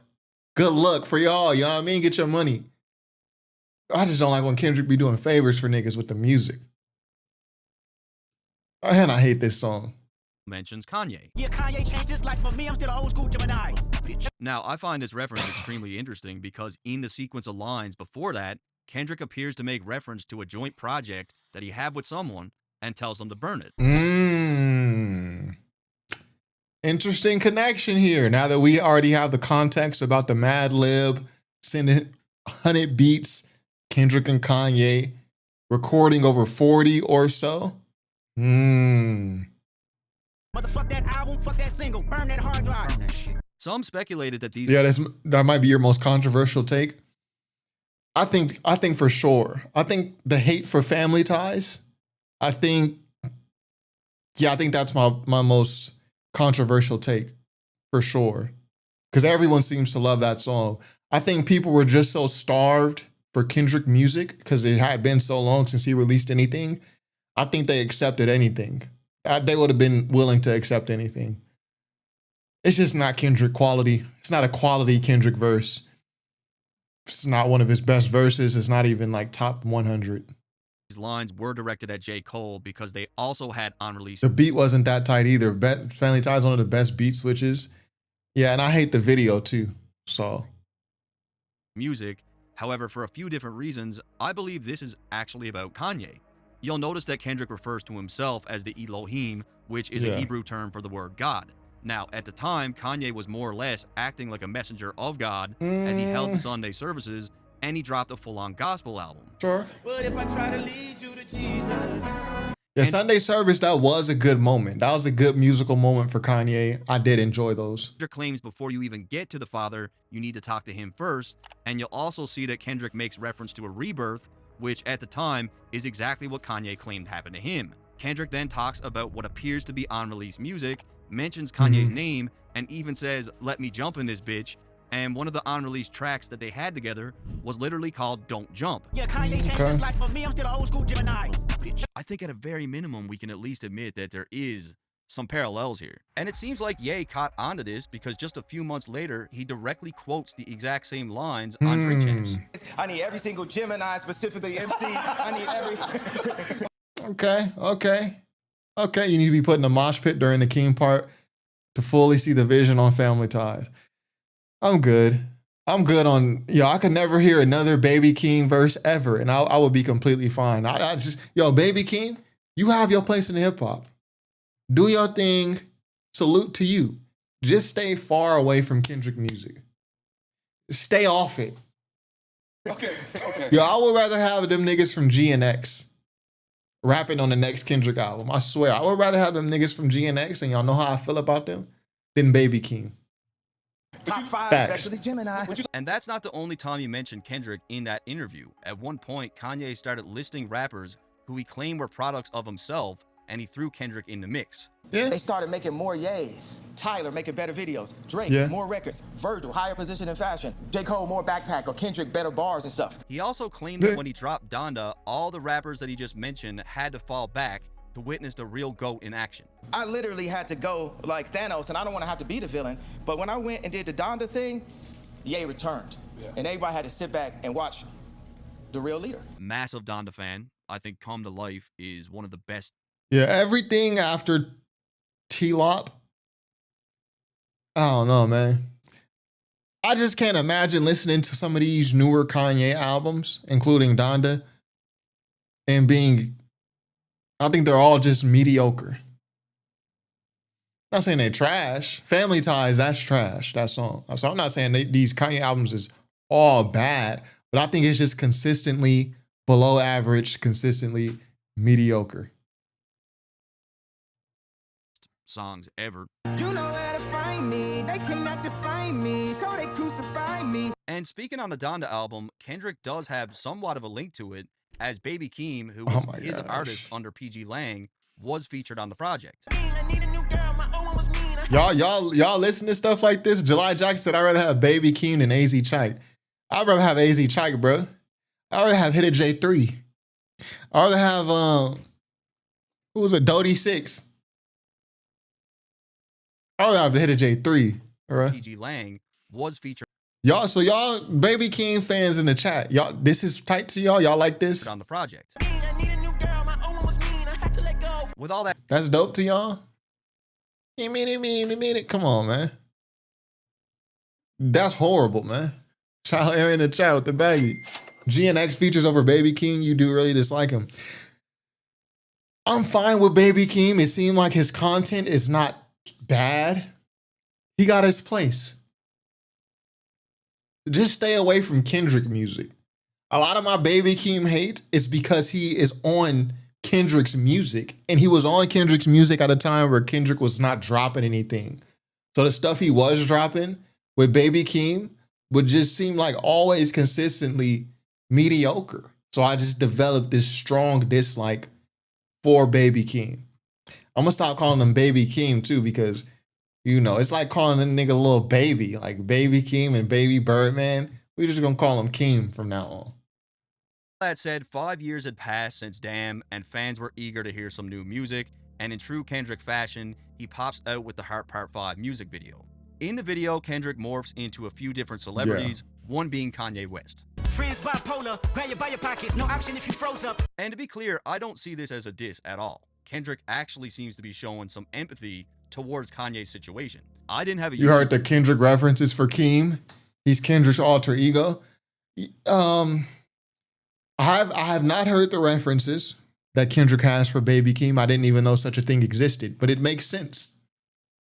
Because when I hear Kendrick and Baby Keem rap together, it's all like the verses Kendrick delivers are always like in the bottom percentile of quality in terms of his verses. So yeah, it seems like Kendrick, when he wants to rap with Baby Keem, when he wants to rap with Keem, he's just kind of giving him his slop. So I would believe that. YouTube channel back then, but there are some really good videos on YouTube already, like breaking down the symbolism of the video. Kendrick would then drop his long-awaited project, Mr. Morale and the Big Steppers, and if you've been watching my channel... It's too much Keem on that album. It's part of the reason I don't like it.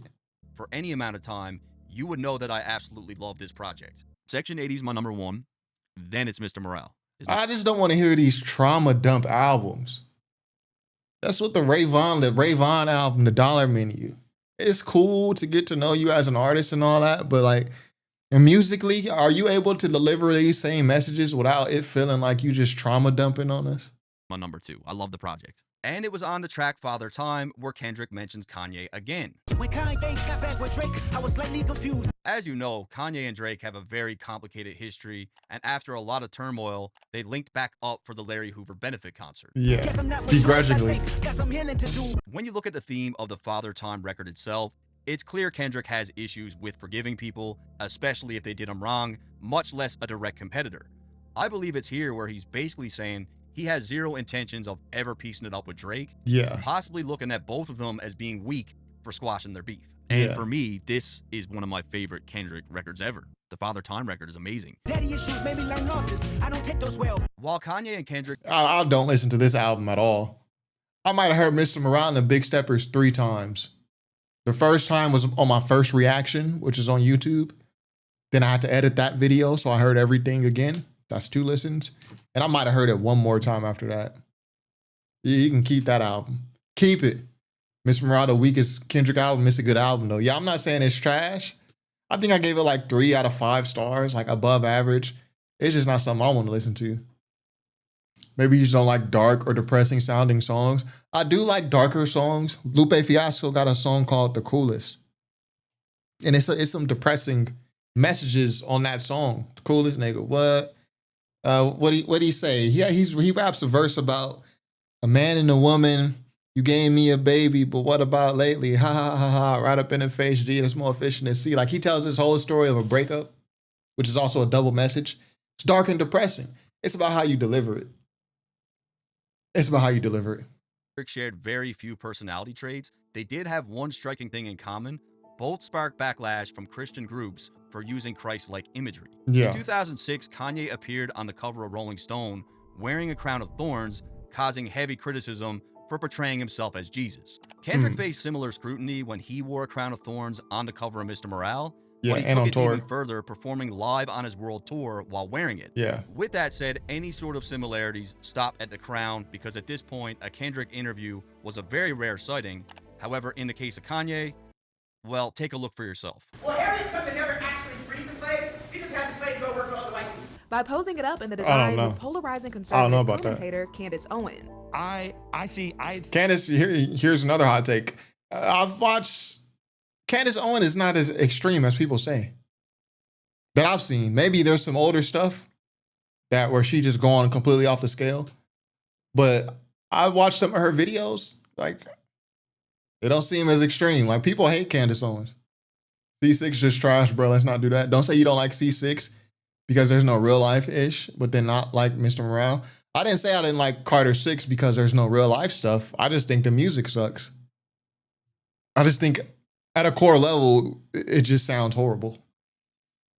The design with polarizing conservative commentator Candace Owen. I see good things about Hitler also. If you look, that's crazy. I'm trying to think.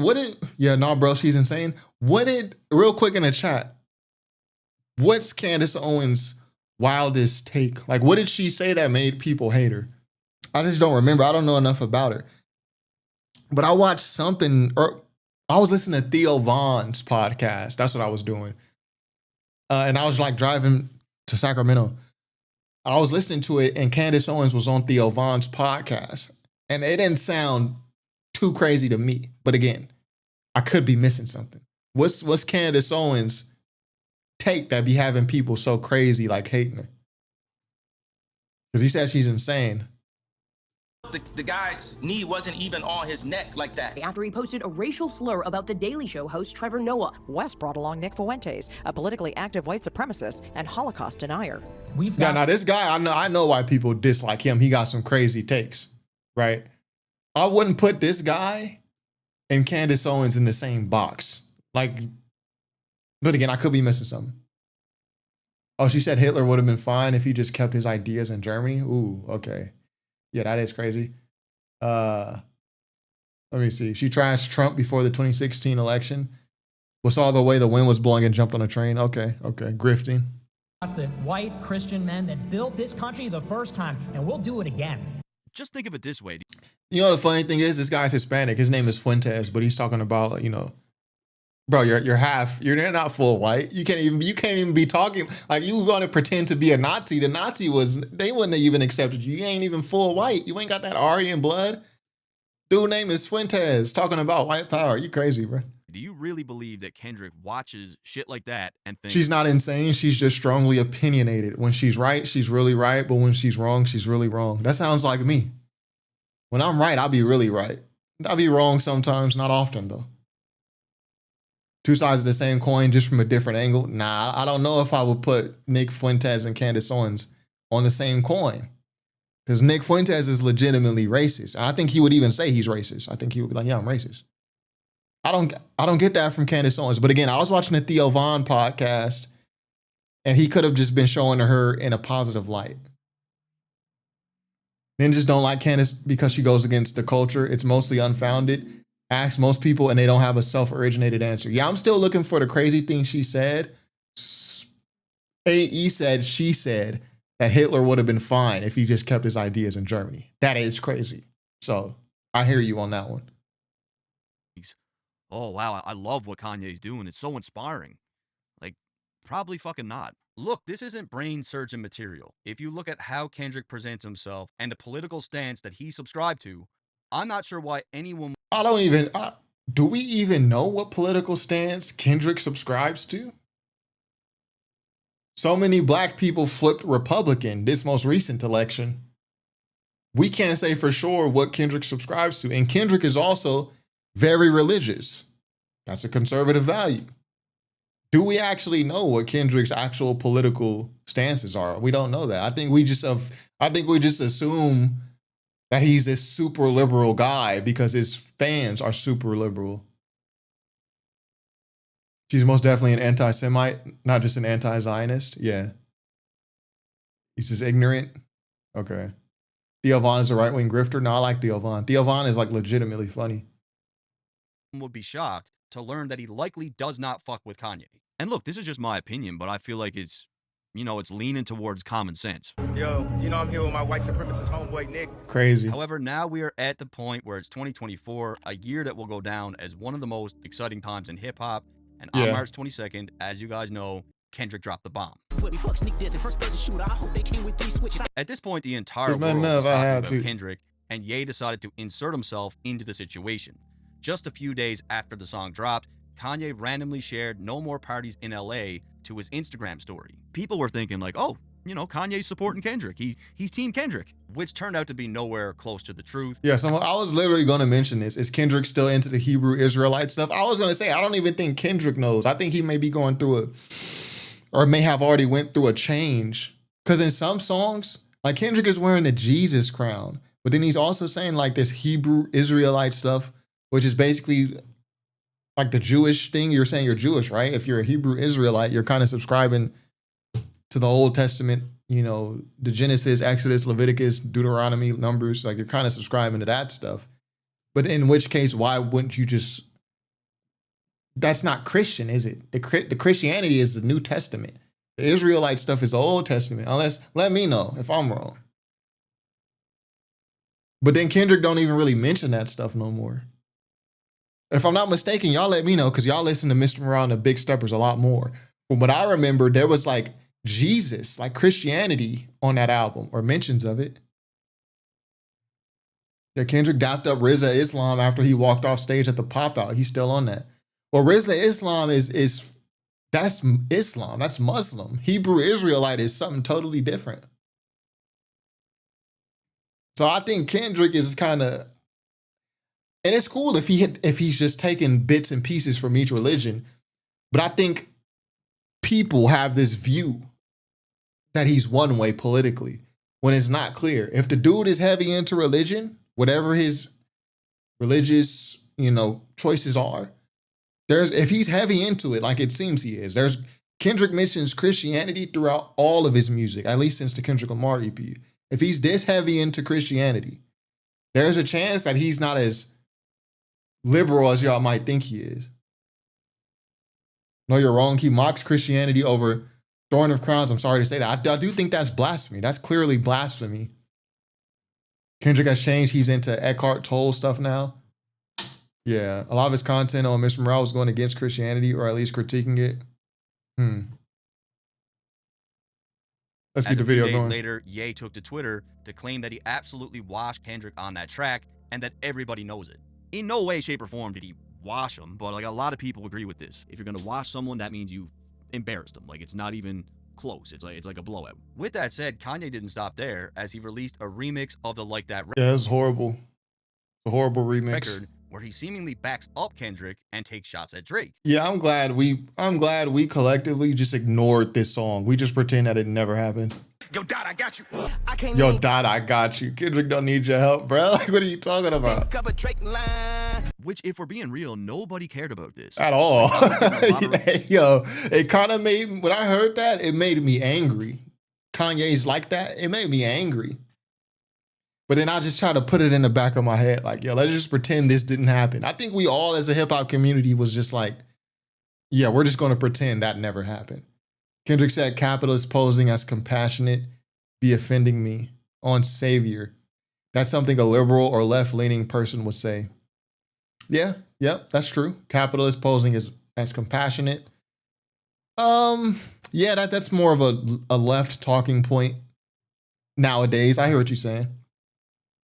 I think he's probably more of a conservative Democrat. Well, I think black people as a whole are more conservative than a lot of people realize. We obviously vote Democrat more and have a lot of socially liberal views, but a lot of black people in general are more conservative, I think, than they even realize. Like a lot of black people have family in the military. A lot of black people are religious. You start asking black people about things like guns, the Second Amendment, you aren't going to really hear many black people be like, no, we should not have any guns. Most of us come from pretty sketchy neighborhoods where it's like mandatory to have you're dumb if you don't have a gun, right? I don't think you're going to hear a lot of black people be like, yeah, just open the borders, let everyone in. I think you're going to, if people were willing to ask black people the question, the hard questions, and not just like the super liberal, super feminist type of black people, or the college educated black people. Just ask all. I think black people in general, black Americans, a lot more conservative than what people realize. Yeah, yo, Dot, I got you. It's crazy. Like, yo, Dot, I got you. Channel at that time. People wanted me to break down Rick Ross. People want me to break down Quavo and Chris Brown. I can't think of anyone who asked me to break this record down. Like, no one. Kanye's attempt at inserting himself into the beef was generally frowned upon, and even Joe Budden had some words about it. Kanye, sit your fucking ass down somewhere. Mind your fucking business. This is not about you. This is some attention-seeking shit. It was around this time where J. Cole had apologized to Kendrick as he released 7 Minute Drill, and Kanye made sure to clown him for it. J. Cole apologized to Kendrick. Fuck all that pussy shit. Oh, shit. Fuck all that shit. Yeah, you have it. Yo, fuck all that shit, man, because it's like that nigga J. Cole. Well, Kanye just be saying things. I don't even take him serious anymore, man. Yeezus era, I took, I hear him out. I took him serious. I say I stopped really listening to anything Kanye had to say and taking it seriously probably around the time he wore the MAGA hat in 2018. That's when I realized, oh, he's just saying things for shock value. He don't really probably actually believe what he's saying. It's just about attention. Cole went on tour with Drake. He know it is. It's like, nigga, you can't run now. It's you. It was also during this interview where Kanye claimed that Kendrick wouldn't win the beef because he himself would be the real winner. What do you think Kendrick's gonna do now? Do you think he got some shit for Drake? Who do you think wins that battle? win. I got some shit from Drake and nobody won with me. He also... Come on, man. Again, this is a guy, the attention is not on him. So he just wants to make the attention on him. Well, let me say something wild so that the attention can be on me. Fully acknowledged that Kendrick completely shifted to energy when he dropped that verse and that it took away from his Vultures project. Yeah. Kendrick shifted the energy. You know what I mean? Like, we brought out Vultures #1, Carnival's #1. It was like it was our birthday every day. Yeah. Soon enough, Kendrick dropped Euphoria, which I did break down on the channel, and people made claims that... Yo, Dot, I got you. It's like if Amon Shumpert told Brian, yo, I got you in Game 7 of the NBA Finals. That's facts. Use Kanye's flow from Get 'Em High. Cause we don't wanna hear that weak shit no more. We don't wanna hear you say This was something that I didn't include in my breakdown, but I do get why people are saying it. As the beef came to a close, coming off the energy of his big win, Kendrick planned a pop-out show in LA, which fans speculated Kanye would be present. Kanye was not there, and I highly doubt he got an invite. I didn't speculate that. Yeah, I don't think Kanye would have gone to something like that. Next, Kendrick dropped a surprise track, which many fans labeled Watch the Party Die. Now, I'm not going to sit here and say that this is a Kanye diss, but it certainly speaks on some of the behaviors that he's guilty of. Yeah. In the last verse, Kendrick shouts out 2 Christian rappers and censors a line. Sometimes I wonder what Lecrae will do. These niggas up, I'll show them just what Prayer do. I want to be empathetic, my heart like D1, but I will. And it turns out both What'd he Lecrae say? and D1 have shared criticism for Kanye. In fact, just like this line, Lecrae stated that he was going to pray for him. So if he's saying I don't follow God, then to me, he outside of God's people, and all I can do is pray. Why they critique Kanye? Probably because what, blasphemy? He called himself Yeezus? And D1 also did exactly what Kendrick says here, as when speaking on Ye, he shows empathy towards him, but also calls him a clown. You sounded like a clown, and that doesn't mean that I don't still love you. I can still love you, but I can also acknowledge that, yeah, you on some clown business right now. I want to be empathetic, my heart like D1, but I will. A lot of people seem to believe that We got to uncensor that. And what's the censored part on whacked out murals? censored line was directed at J. Cole, but while on the topic of Christian rappers, Hmm. my theory is that it was about Ye. I believe a Kanye reference makes total sense here, as it was just a few months prior where Kanye criticized Christian... So what could he say about Kanye that rhymes with D1? I'm going to pray for you equals fuck you. Yeah, the Christians. I'm going to pray for you. I'm going to pray for you, child. Yeah, they telling you like, yo, F you. Trash song. Oh, you don't like Watch the Party Die? I liked Watch the Party Die. I don't think Kendrick's, like, I don't know. I think Kendrick just be talking sometimes. Because the things he talking about on Watch the Party Die, it's like in direct conflict with some of what's on GNX. I think he just be talking sometimes. Christianity claimed that he didn't follow Jesus and called himself God. Cause I'm God. Cause I'm God. Cause I'm God. Cause now he's saying, man, I don't follow Jesus. I don't follow God. I am God. Say I am God, you know what I mean? And And look, some might say I'm reaching, which could be true. Yeah, there's a lot of religions. I won't say a lot, but there's a couple religions that believe that men, or not just men, people, or just living things in general are God, right? Or representations of God. Obviously, Christians specifically, what makes Christianity, which is Lecrae and D1's religion, what makes Christianity Christianity is the belief that Jesus was God, right? That's really what separates Christianity from Judaism, right? They both study the same book, the Old Testament. What separates Christianity from Judaism is this guy Jesus was God, right? So yeah, obviously Lecrae and D1 are going to take offense to you saying anyone other than Jesus is God, right? Holy Trinity, right? Jesus, God, and the Holy Spirit. They say Kendrick was censoring his lyrics because of some of the same reason Pusha mentioned this week. Do you believe that? I think I don't know. See, I do believe, I hear what Carl Jefferson is saying about the censored part of Whacked Out Murals, which is basically a J. Cole diss. I think that's the reason why that part of Whacked Out Murals is censored. J. Cole apologized. Kendrick maybe already had the song written, but he's like, yeah, I'll spare the guy. I'll just bleep out the diss. Watch the Party Die, I don't know. Because I don't know what he could have possibly said right there. That needs to be censored. But I also believe out of all the little the Torah and the Old Testament are the same. Yeah, they're the same. It's the same 5 books. Numbers, Exodus, Deuteronomy, Leviticus, Genesis. Theories going around. My theory is very respectable. As 2025 began, Kendrick swept the Grammys, even beating Kanye in the Best Rap Song category. As he should. Surprisingly, Ye took the loss well, posting a photo of Kendrick holding his trophies with the caption, Gemini season, with a goat emoji. So far, so good. Shortly after, Ye praised Kendrick in an interview, saying that he killed Drake and had shifted the frequency of hip-hop and was essentially unbeatable in a battle. Why you killed my nemesis? Where's the movies if it ain't no Drake? If you rap against Kendrick, you will lose. This man does. I got this same chair. I'm sitting on this chair right now. That's called the Herman Miller Aeron. It's the most comfortable chair I ever used. You see these streamers with the gaming chairs and all this? All that is for show. The gaming chairs, they look cool and all this, but the Herman Miller Aeron, it's like $1,000 chair. Yo, no back pain. I can sit here and edit a video for 6-7 hours. I'm good. I'm Gucci. This is the most comfortable chair I ever had. And the thing is, it's not even super comfortable. Like if you sitting on a nice plush couch, it's not that type of comfortable. It's comfortable in that you can sit in it for hours and hours and not feel like back pain and stuff. This is old man talk right here.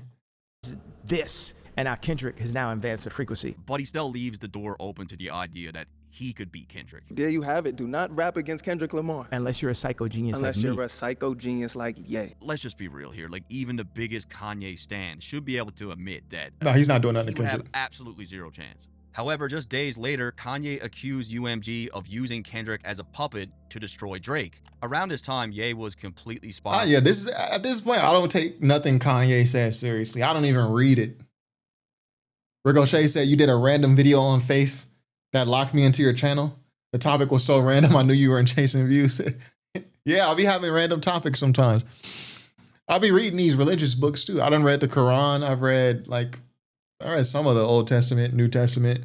I'll just be trying to find truth. Publicly defending Nazis, disrespecting Virgil, and dropping swastika merch.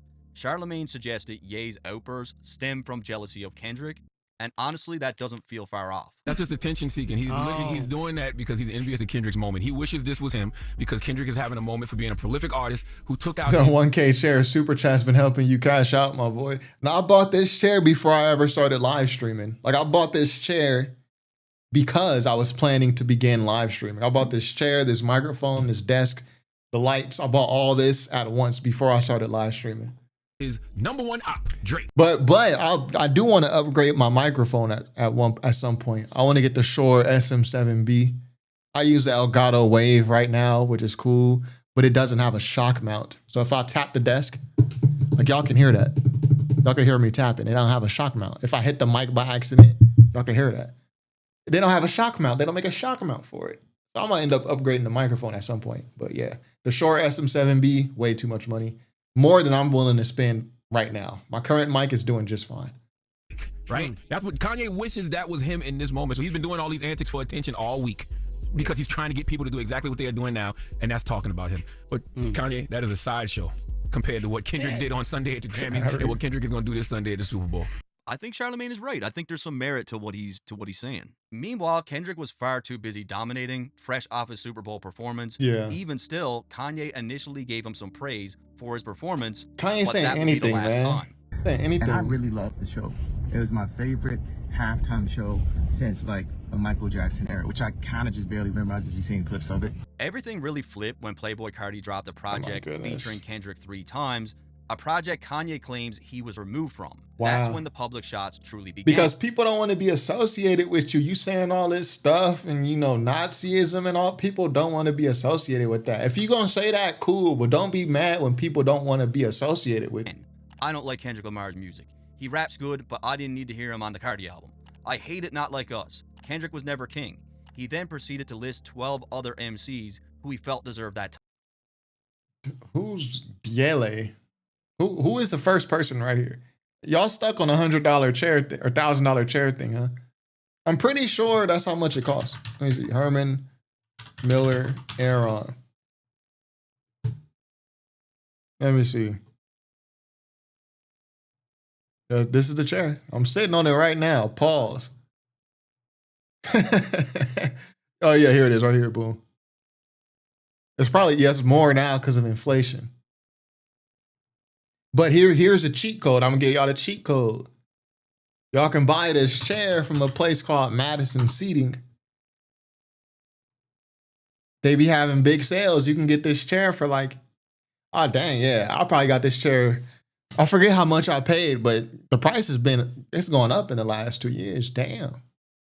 It's after taxes, it's still gonna run you almost $900, $1,000. But yeah, it's a great chair. It's a great chair. July Jackson said Troy letting you know he had a bag before YouTube. Yeah, YouTube doesn't really, even my best earning month on YouTube, which was probably November last year or like July last year.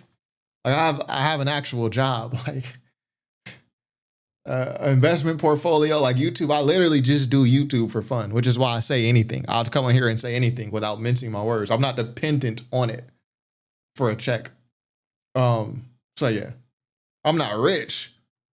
But yeah, I had my bag way before YouTube. Title. So now it looks like we're getting to what Charlemagne was talking about. He even commented on an old Louis Vuitton fashion show photo of Kendrick saying, I hated this so much. Now, is this like his true feelings towards Kendrick?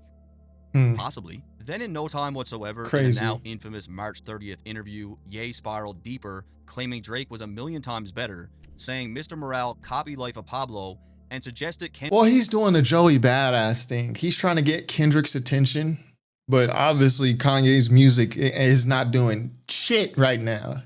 People don't even, like, Kanye be dropping albums and I don't even know he dropped an album.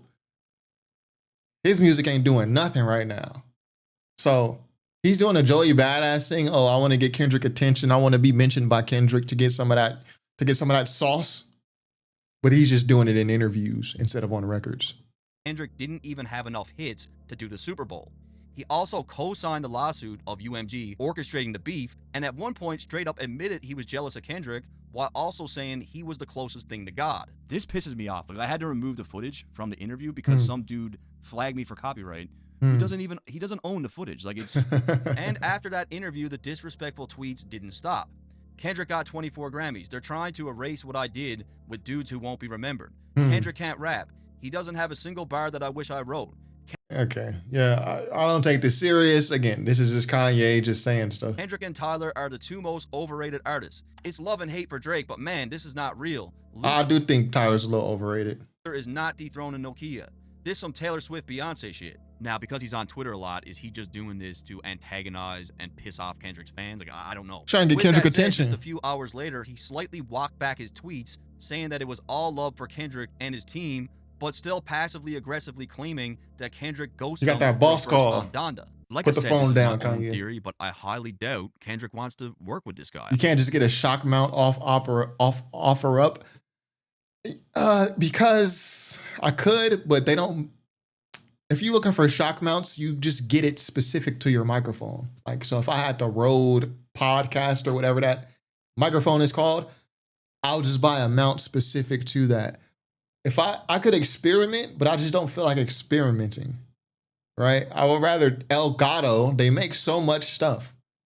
I probably got like 4 or 5 Elgato products that I'm using. I got a teleprompter I'm looking at right here. I got the microphone, the arm. I got the cam link.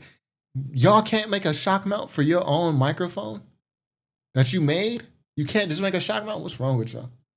I don't think he does. Ye then linked up with Drake's friend Top 5 and kept the disrespect going. The fake Top 5. I was here when you were in the car holding the mic. Yeah, I still got that microphone too. People used to hate on that microphone, but that's a good microphone. It's a Rode lavalier mic. And that mic was very clear. Very clear. I don't know how Ack did that interview with a straight face. Yeah, I guess he has to be professional at times, right? Kanye sold like 1.5K first week on that album. I can't even tell you I cannot tell you Kanye's last 3 albums. I think one of them was Donda 2. Wasn't one of them Vultures? I don't know. His music don't do anything. He got to say wild stuff in his music for his music to even get traction. You got to talk about his cousin and fellatio and all of this. We ain't checking for that no more. The music ain't good enough to justify, the craziness. It's insane that Top 5 put a swastika around his neck. Yeah, niggas will do anything for the clout. I'm never putting no. You got me messed up. Even saying if Kendrick is your favorite rapper, you don't know real hip hop. He also revealed that Kendrick was requested to be on both Donda and Donda 2, but those collaborations never materialized. And this disrespect is continuing. Like, as I record this, it's May 12th. He just put something else out. Yo, that's how long this nigga What's the Dirt was working on this video. May 12th, the video just came out. May 12th, the video came out June, 2nd? That's why, you don't gotta like the things he say. You can say he's reaching, but dude put a lot of effort into his videos. More than I'm willing to put. With the edits and all this, this is crazy. Kendrick did not like Taylor Swift dancing to that A minor line. How is that culture? With all that said, what happens next? Well, first and foremost, I'll put my entire YouTube channel on this. Kendrick will be responding. Just like everything else, you won't hear about it in an interview. Vultures 1, 2, then Bully. Yeah. You will be hearing about this in his music. Many years ago, we saw J. Cole take some fairly light-hearted shots to address Kanye's behavior, but we aren't talking about J. Cole, we're talking about Kendrick, and I will be shocked if he remained quiet. Man, I would not, man. If I'm Kendrick, I'm ignoring you, bro. Like, you J-Cat, bro. You like a dope fiend, bro. You crackhead. You just saying anything, man. Smut up on your name. When the time comes, I believe Kendrick will not just address Ye's disrespect towards him, but his behavior in general. This is a very easy slam dunk for him if he wants to take it. If I'm Kendrick, bro, if you want me to respond to you, Kanye, you got to sell some more records, bro. So we'll see what happens. Well, you're not even hot right now. A lot of people is, why is Kanye doing this? I think it comes down to a combination of factors.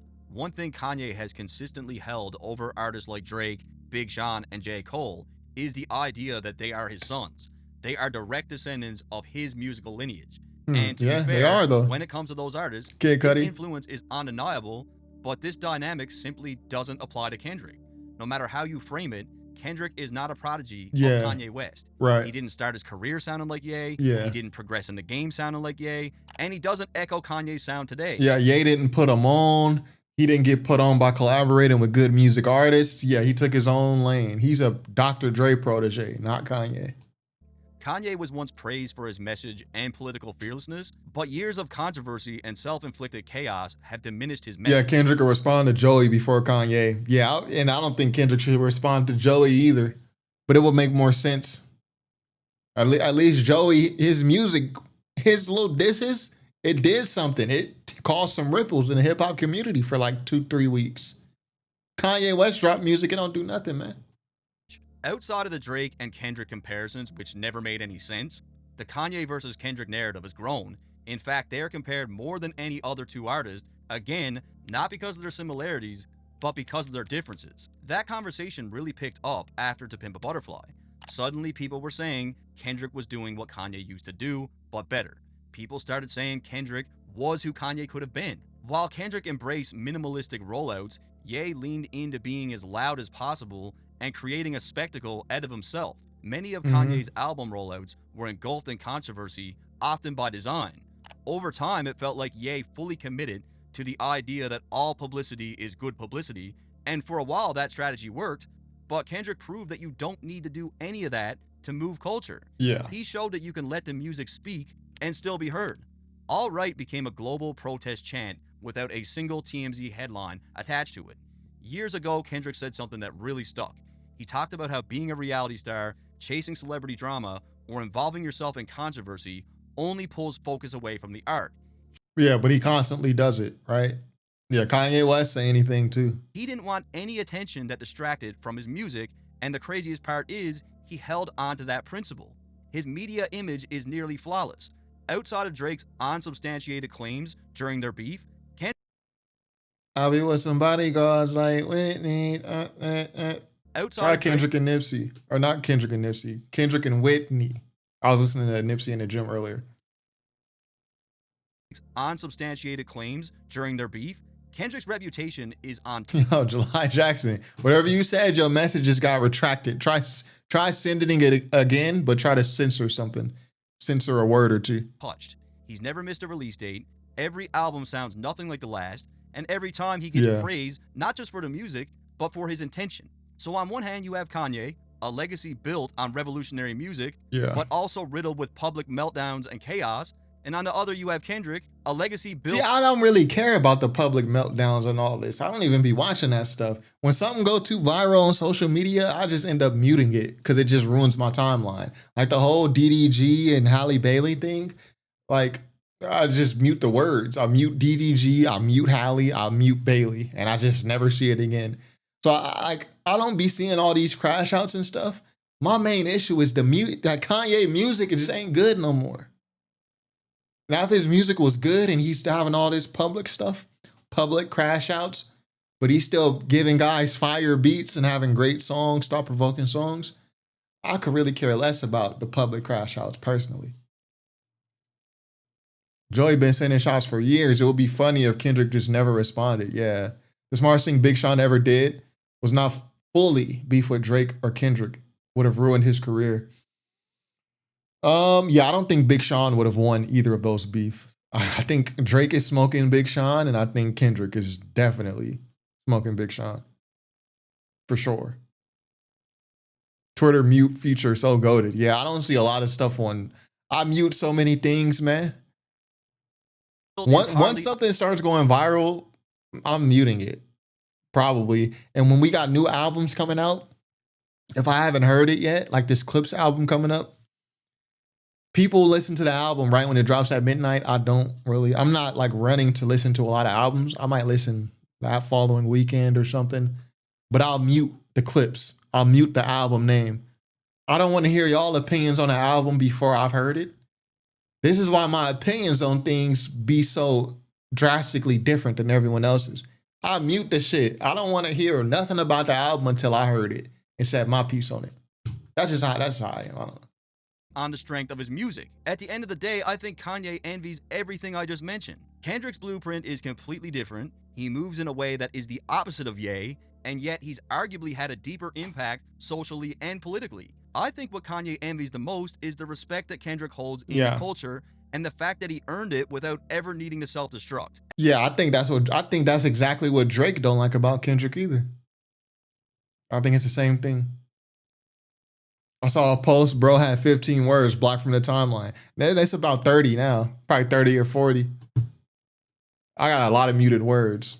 At the beginning of Drake and Kendrick's beef, Ye said a lot of good things about Kendrick, and I believe he thought this might get him in his good graces. However, it appears at a certain point, Ye's antics became too much for Kendrick, and I believe he cut him off a long time ago. Many years ago, their political and social belief systems were very similar, but now this is simply not the case. You know, when it comes to Kanye, I don't know about their political and social belief systems. I don't know the guys, but I would say at one point their music was more socially conscious, which Kendrick still kind of is, and Kanye has not been that way in some time, right? Like, I really try to put myself in his shoes as someone who has bipolar disorder, because I ask myself, like, what if I was a billionaire, right? Like, what if I was a billionaire and I also made all these amazing things in my life from being on medicated? Like, all the most amazing work that he's done was done on medicated. Like, he was probably hypomanic or manic when he made a lot of this stuff. So when he says that he doesn't want to take the meds because it's taking his creativity away, that's a fact. That the meds 100% do that. You feel like you're losing a part of who you are, right? So I try to put myself in his shoes as, you know, he's Kanye West. He's Kanye. He's known as this creative monster, this creative genius. Yeah. But when he takes the meds, he says he's losing his creativity. Yeah. So if he's losing his creativity, he's losing his identity. He's losing who he is. It's like Vincent van Gogh, the painter. Like, he's one of the most famous bipolar people ever to exist, right? He was a painter who could see these vivid, amazing colors, starry nights, while being in a manic state. Now, had Vincent van Gogh been medicated, we probably wouldn't have any of that art. Had Kanye been medicated from the beginning, we probably wouldn't have any of those albums. or they wouldn't be as good as what they are. So it's like, it's a huge balancing act for him, but he needs to make the decision. Am I happy with what I've accomplished in my life up to this point? Look at all the amazing things I've done. Am I willing to let go of this creative monster identity to really prioritize my own mental health and my family and sit back and be happy with what I've done? Because 99.9% of people with bipolar disorder need medication. Like, there's actually no research or evidence anywhere to support that someone could really live a normal life without it. It just kind of comes with the territory, right? I put my heart. Oh, let's read that. It comes with the territory, right? I put my heart and soul into my work and have lost my mind in the process. Ooh, okay. Yeah, what's the dirt? Shout out to people with bipolar disorder. You know what I mean? Shout out to y'all. There is one comment I wanted to read. Someone compared Vince Russo. Yeah, Kanye did to his music and tweets what Vince Russo did to the WWF. They pushed everything to the edge and ran out of ish to push and a cliff to push it off of. Well, yeah, I mean, I think that's a great comparison. And I would also take it further. Like, at a certain point, you try so hard, like with Vince Russo, right? You try so hard to top your last stunt that at a certain point, it stopped becoming professional wrestling and it became some other shit. And that's what Kanye's doing right now. He's got to keep topping the last thing. So, okay, boom, I put the MAGA hat on. Okay, cool. Now I put the KKK outfit on. Okay, now I'm just making songs about Hitler. Like, he's got to keep topping the last thing that he did in terms of ridiculousness. I've been said Kanye is going to end up trying to fake his own death. That's next. Because, like, where else do you go, right? Kanye's discography will be good if he stopped at Donda. Yeah. He could have stopped a very long time ago. Just make beats for people, man. July said, shout out to people with bipolar disorder. We shutting that out. Yeah. Shout out to people with bipolar disorder, man. I mean, mental health. People have a lot of mental health, things going on. Shout out to y'all. Shout out to y'all for managing that and being open about it. Yeah. You know what I mean? Kanye just needs to listen to Mr. Morale and he'll be fine. Kanye needs to get on the meds and get his ish together. He got kids, lost his kids and wife. Yeah. Reezy Turner said it's easy to argue against what What's the Dirt saying because Kanye is unmedicated, making the most mid music of his career. I think that's what What's the Dirt was saying, though. The point What's the Dirt was making was, and that's why he brought up this Vincent Van Gogh quote, like Kanye probably made most of his music when he was unmedicated. So now what What's the Dirt was saying is because now Kanye has to decide, do I want to be medicated and lose my creativity? Potentially? Or do I want to just continue? Yeah, do I want to be medicated and lose my creativity? Or do I want to be unmedicated, but then I'm going off the rails? But people love my creativity, but part of my creativity is like, I wasn't medicated when I was making all the stuff y'all like. So yeah, it's like losing a part of yourself. I have bipolar disorder on this new year and it still sucks to find any job. Keep pushing, man. Keep pushing. And I can't even give any advice because I don't suffer from that. But follow your doctor, follow your mind, and follow what your body is telling you, man. What's the Dirt hat is an extra medium. No, I think that's a dad hat. Those come in one size, right? That's probably why he posted up with Neon, who faked his death a couple times. I never knew that. Neon did fake his death. That's crazy. I never knew that. I know who Neon is, but I never knew that. Again, I probably got him muted on social media too, his name. Vince Russo said he was trying to produce television like Jerry Springer. Controversial TV. Yeah. I believe that. It's just shock value. But at a certain point, you run out of things. Like, okay, we put a dude through a flaming table. We put a dude through thumbtacks. We put a dude through, barbed wire. What's next? Okay, we crucified someone on TV. What's next? Like, at a certain point, it's Ouroboros. You're eating yourself at this point. You're destroying your own product with every new thing you put out. You're way past the point of diminishing returns. The Meds creativity argument goes out the window because of the nitrous thing. Yeah, I don't know too much about Kanye and the nitrous and all this. I don't know too much about that. I just know his music sucks nowadays. So anyway, yeah, he fakes cancer as well. I don't know. Yeah, that's crazy. Reezy Turner's, it's not out of the realm. Now that y'all saying this, yeah, that's just my opinion. I think Kanye is going to end up trying to fake his own death. Because like, where else do you go? Like he's got to keep topping his last stunt. The most egregious thing he could do, he's already done it. The Hitler and all this. The only thing after that that's egregious that'll piss everybody off, which is what he's trying to do, is to fake his own death. And act like he's gone, act like he's actually dead for a couple of days. People's doing the RIP, people doing the YouTube videos, and he pops out again. Like, oh yeah, I'm not dead type beat. That's what I think is gonna happen. But again, I'm just a nigga on YouTube, talking. So what do I know? So anyway, that was good. That was good. Where are you at? It's 9:30. That was about 2.5 hours. I think we did good. I think we did good right there. You know what I mean? I think my last live stream was probably longer than this. And I wasn't doing an hour-long video. So I think that was good. Hopefully y'all enjoyed that. Make sure y'all go watch the new videos on the channel. Do I want to drop a video tonight? No, I'm gonna let me see. I might let this one breathe though. I might let this one breathe. We'll see. We'll see how it goes. But anyway, that's all I got for today. Go watch my Red Dead 2 video, man. This is a funny video.